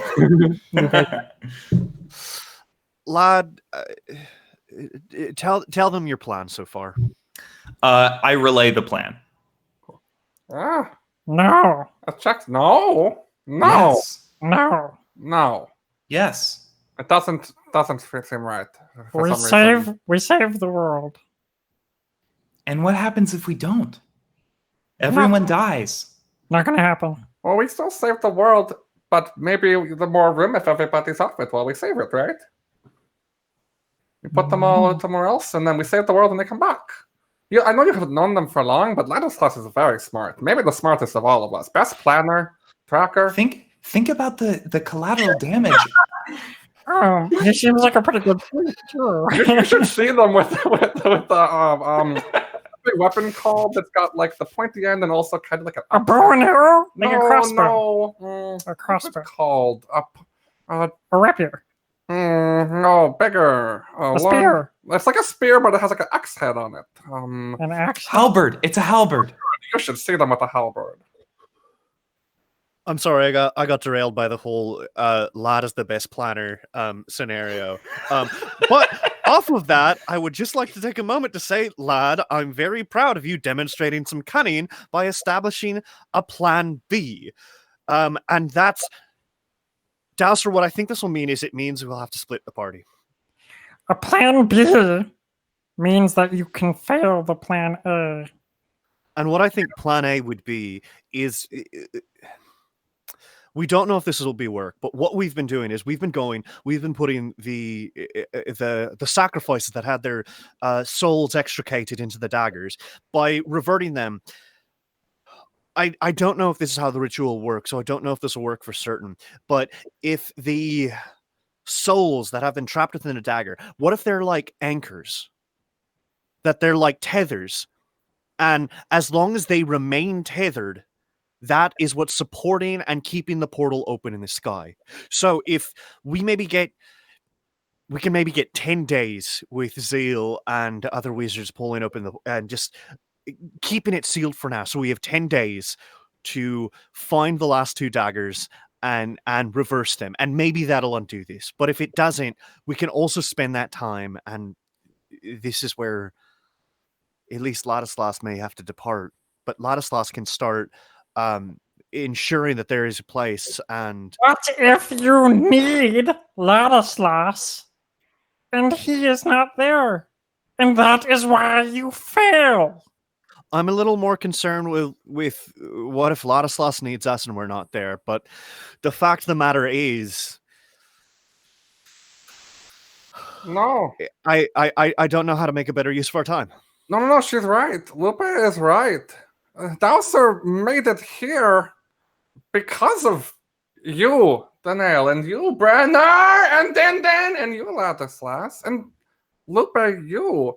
I don't even know all of the ways that you probably cleared the path for Dowser, but part of what makes Dowser is everything on the journey to get him to saving the world. And Ladislas, that's you. Ladislas, you are Dowser. Yes! That's what the... Yes, and you're Dowser, and you're Dowser. People aren't ready for this yet, but I'm onto something. Dowser, we have to mitigate the collateral damage.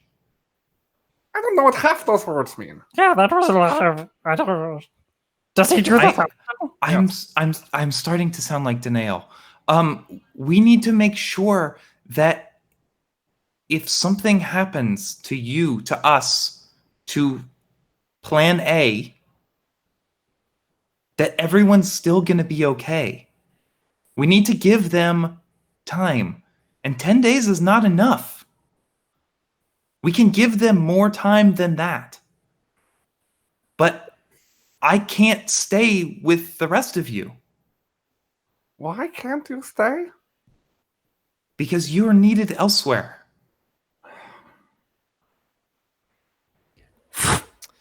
Din walks in. Dad, where's the ring? I brought some bread. Where's the ring? The teleport ring. Don't worry about it.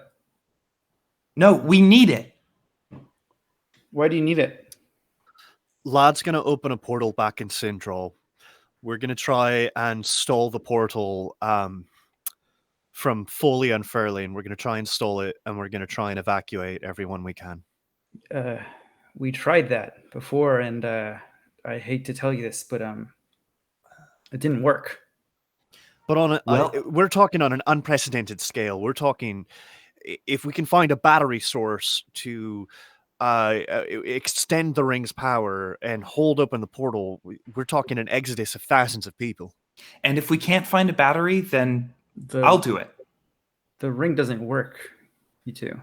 You know that, right? Oh, well, Zeal can fix it. Yeah, I can put a charge. I can just boop, put another charge right back in there. You know, easily. Wouldn't take them 5 seconds. You can do what? Zeal can fix the ring. The hard part of making like a conduit sort of magical device such as what you've got is making it. But the way that Gambador did it, I mean, it took him 150 years. Don't get me wrong, but because of the way that it's made, I can just put another charge right in there. If we wanted to hold more charges, we'd have to well, we'd have to get Gamdor to work on it again for another like. I mean, the second one is actually harder than the first, so it would probably take another like 250 years. But eventually, you get a lot of diminishing returns. Yeah, I don't know how many of you how many of you are going to live for another 250 years, barring the end of the world? Ladislaus?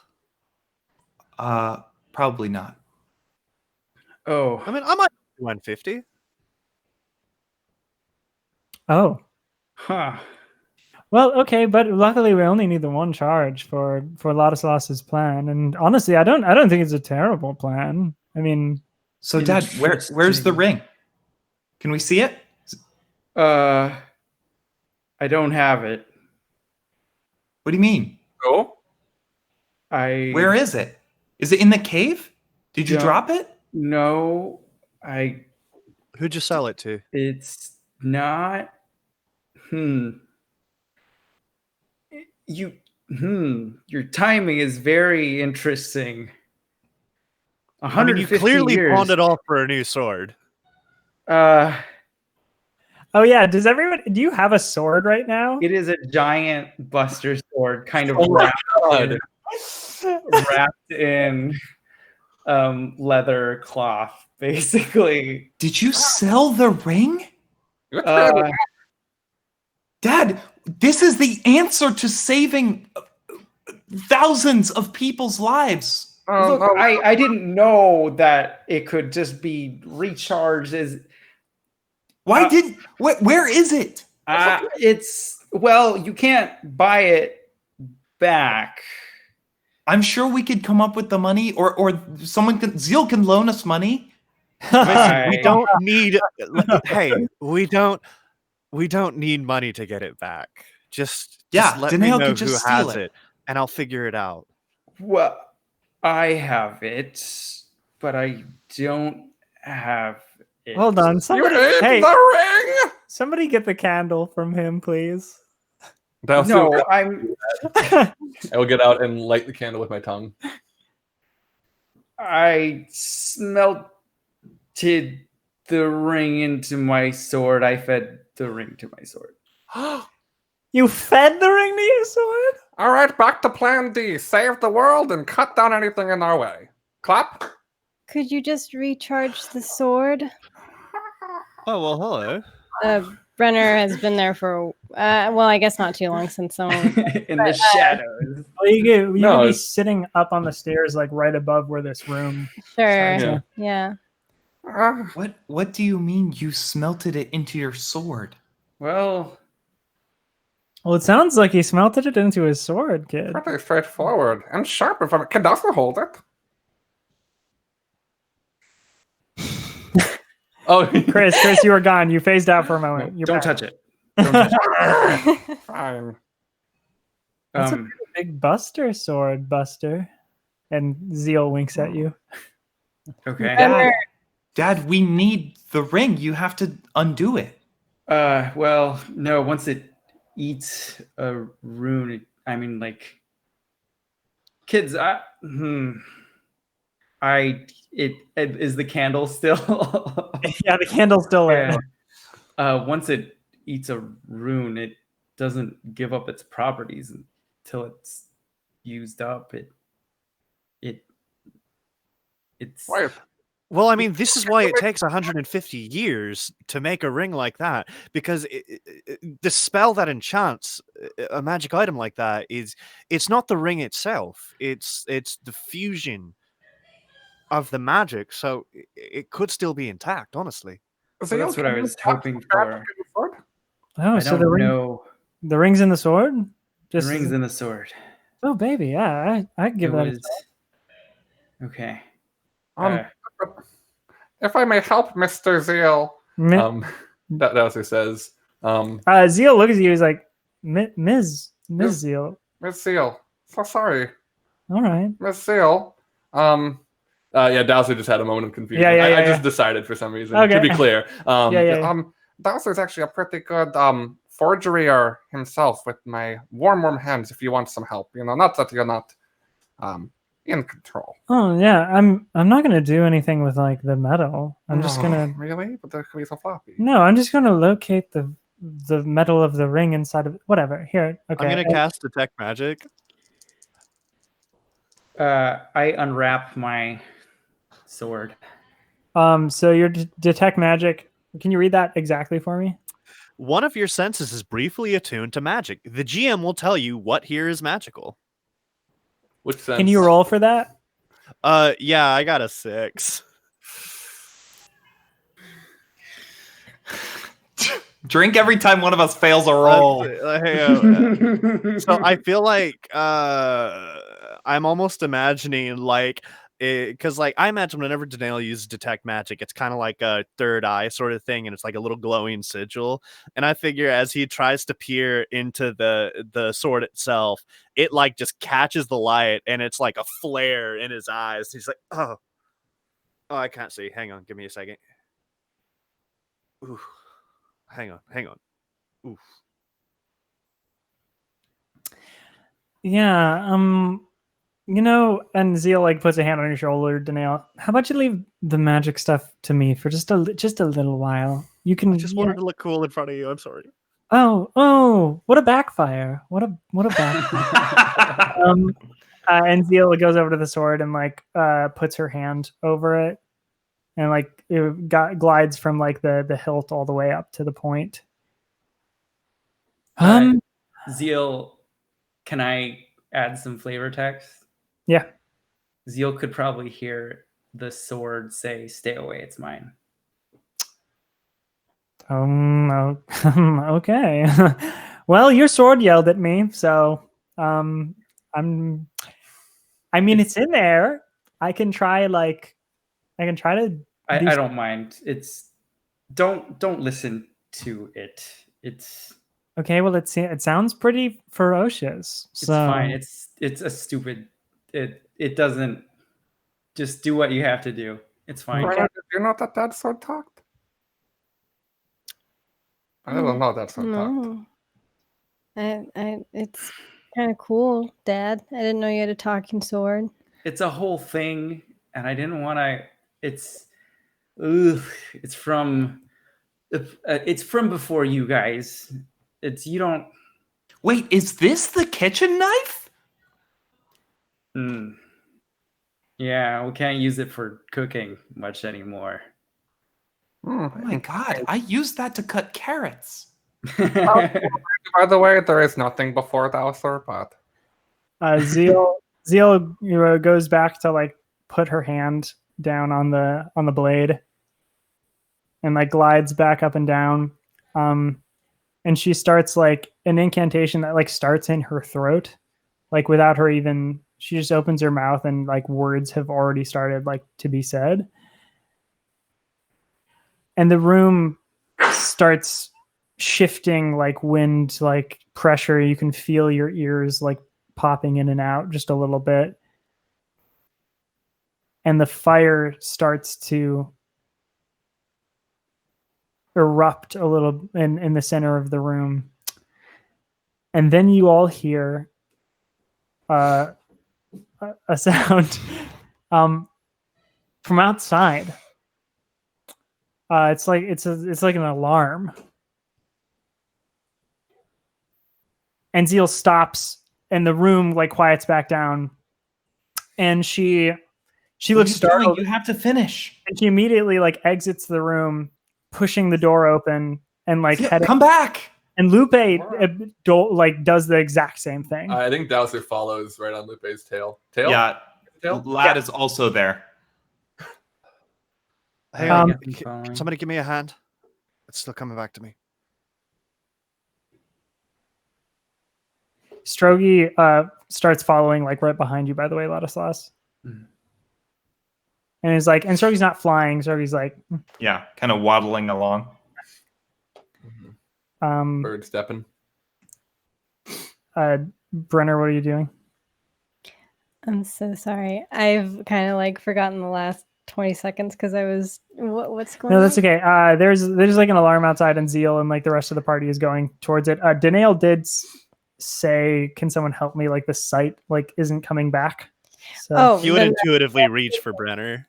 Yeah. Okay, then yes, of course. Yeah. So all of you and Din, are you following as well?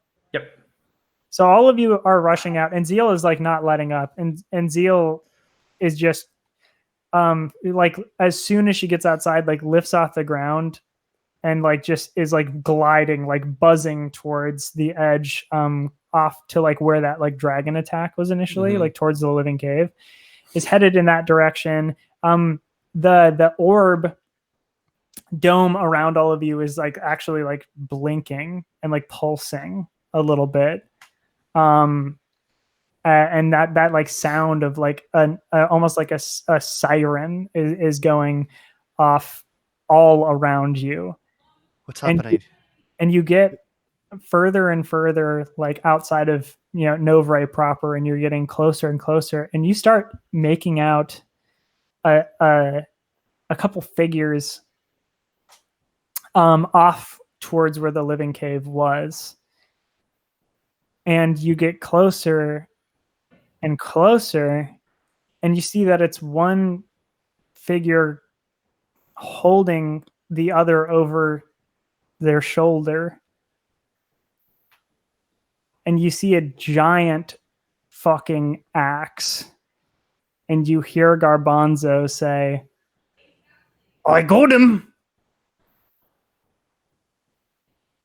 As you see Garbanzo point at Joshifer Nicodemus sprawled over their shoulder. And next time on Hijinks and Dungeon World. in person form. Okay. Yep. Cool. This is so good because number one, it's going to alleviate Lad's guilt, and number two, I already wanted to go get Garbanzo anyway, so very excited about this development. Yeah. So we've got one more of these before our break. Is that? Yes. Okay. So thank you everybody for watching. Thank you. Yeah. Check out the VODs and everything. Thank you to all the Hunters Entertainment people who stuck around. It looks like we generally we do this Tuesday nights at 7:30 p.m. Pacific. Yes. We are having one more episode. Drink when your favorite NPCs are alive. I do want to make this clear. I rolled for Josh. Cool. I did. That's right. You said that. Yeah. I did it while you were inside the living cave. Still, I was rolling for Josh the entire time, and I rolled to see if Josh was alive or not, and he was. Like I didn't just decide this. Like I was fully prepared to have Josh, make the sacrifice of getting you all together and getting you out of the cave. But like every time you went to a different room in the living cave, I also rolled for Josh to get in it. Yeah. And it's great because the two big fights that we had after losing him would have been a lot easier with him around. So it's not like him being apart for a few episodes wasn't a major loss. Yeah. I'm excited for the next episode, which will be the final episode. And this is you all knew this was coming. The final episode of Until We Have to Take a Hiatus. There is our time slot. Another show is coming in. I can't say anything else, but another show is coming in. It's a temporary, like a actually limited run series run or whatever. It will last 2 months, like whereabouts. So next week is our last episode, and then we are off for like 2 months. Which is okay, because we're gonna the setup. I mean, this is exactly kind of where I wanted to have like a break. Anyway, it feels like we're getting to a really good point for it. Yeah, like the episode I think would really set us up for a break. So the next episode will be that. So next Tuesday, 7:30 p.m. Pacific. That's when we're gonna do our last bit of like, I suppose, season 1. Yeah, at this of this mini series. Mega air quotes. When it seemed like quarantine and everything is going to last a really long time, I was just like, okay, I'm going to let this Dungeon World campaign go as long as it needs to. At that point, anyway, so that'll be that. Thanks everybody for sticking around. Thanks for watching this episode. Thanks for reaching out to us on Twitter and everything. Especially, I mean, like Laura and John and Matt. You all are contacting us so often, and it feels very cool. It feels like for the first time we have, like, we've had a lot of people. we have a lot of people Big who have really, community. you know, kind of stuck with us for a long time, Yeah. who probably aren't as vocal, and they're probably still around. I mean, like Dasani. I don't know if Dasani recently on Instagram said he was starting from the beginning of Hijinks and Handlebars and rewatching the whole thing. Oh, So yeah, I really appreciate it. It's wonderful, and especially I love that all of you are so like nice and like caring and kind and everything. So yeah, I'm gonna finish stuff. Cool. We will have that episode. We'll take a hiatus and we will be back. The other shows on QueueTimes are going to continue. Jonas and I will still be on Court of Corvids, the Pathfinder 2nd Edition stream. That's on Sundays at 4:30 p.m. Pacific. I will still be doing a few episodes of Killer Set here and there. I still haven't solidified the next guests. I had someone lined up, but they actually had some big cool things happen for them, so they can probably no longer do it. So get a Strogi and the Eagle Lord. Yeah, they're free. It's just Strogi. Yeah, but look out for that stuff. It's gonna be really great. Cool. All right, I've been William, the GM for Hijinks and Dungeon World, and you can find me on Twitter and Instagram at KWilliamWhite. I'm also in a band with Jonas called Glass Beach. You can find that at Glass Beach Band. It's Glass Beach. We have merch right now. The shirt says it's Glass Beach. See? Okay, we have merch right now at shop.glassbeach.band. That stuff's really cool. Yeah. We're restocking the hats. We don't have this. We don't have this one. Yeah, that shirt is on the Run for Cover record store. So that is selling. You got more of this hat coming. Ooh, that hat! Please, give me that hat. Ooh, that hat! Spicy rat hat. Spicy rat hat. Yeah, if you want to be cool. Get that cool rat hat. Yeah, we are. I mean, the rat hat's sold out like day one. I They mean, literally sold out. Such a good hat. They sold out in one day. I don't even have one yet. So we need to get more of them. Are y'all making beanies with the rat? We were. No. We're gonna do beanies inevitably at some point, but we'll probably find a new design for that. Yeah. I don't know. What? No, I've just been talking to somebody about a beanie design. Oh, cool. I would personally, I never wear like brim caps, but like I'll wear beanies more often than that. Same. It's really fun. Well, but I love the rat hat. The rat hat fucking rules. I don't wear bill hats. I wear beanies more as well. But in the indie like DIY scene, people wear fucking dad hats and stuff. They wear them. They wear them and they buy them. Clearly, they're sold out already. Yeah. Cool. So check that out.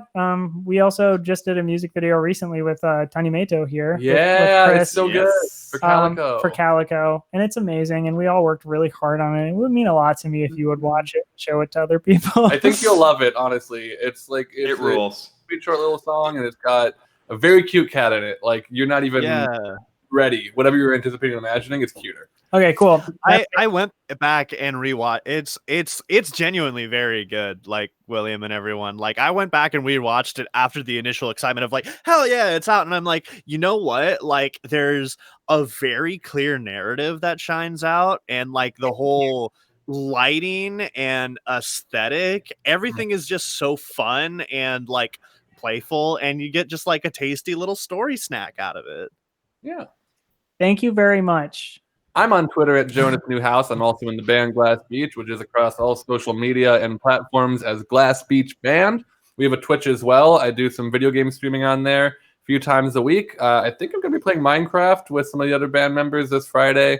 We do Toontown Tuesday every Thursday. Fuck. I'm joined by Gotta get in on that. Inevitably maybe Sam and potentially you as well. It's a free-to-play game.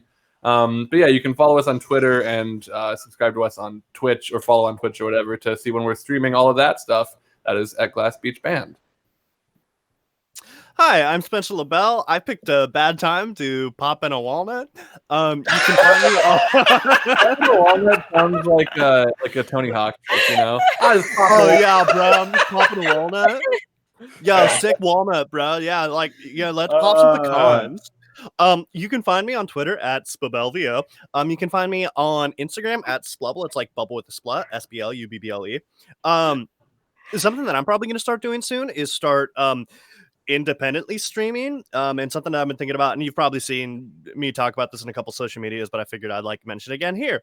I'm gonna start independently streaming like virtual office hours, where it's like, hey, let's have productivity time while streaming, while working on a variety of creative projects. But I also I thought it would be cool to open that up and make it public, and simultaneously offer just a collaborative workspace, as well as offering coaching and consultation as part of that. And like, I mean, you've seen me improvise here. I also have a lot of experience as a director, playwright, dramaturg, etc., etc. So it's like, there's multidisciplinary feedback that can come up, but come hang out. I'll be updating more once I figure out how to get all that shit figured out in the back end and what my schedule's going to be like. But yeah. Sick. Oh yeah, that's a great idea. Yeah, it really is. I might pop in on that as well, Spencer. Yeah, but there's a friend of the show, Katie May. She does that kind of shit too. Like I don't think she does consultation stuff or whatever, but on her Twitch channel, she just opens it up for hey, I'm going to be working on these things. Come chill in the Twitch chat and work on your own stuff. Yeah. That's smart. I have been Sam Richardson playing Ladislas. You can find me on Twitter at Laggardson, LAGGARDSON. You can also find me on the QueueTimes main YouTube channel, where I DM'd a series called Monster of the Week.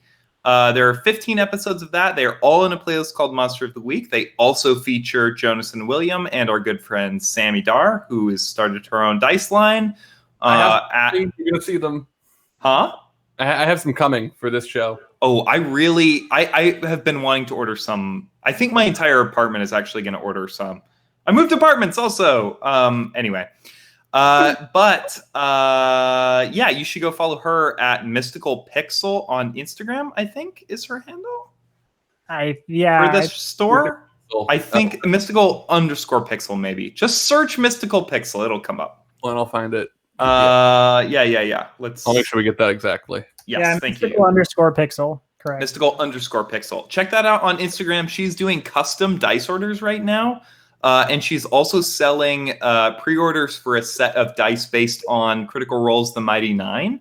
So if you are fans of any of that, or you just need some dice, as all of us do, yeah, color changing dice as well. Beautiful. So cool. You probably can't see it.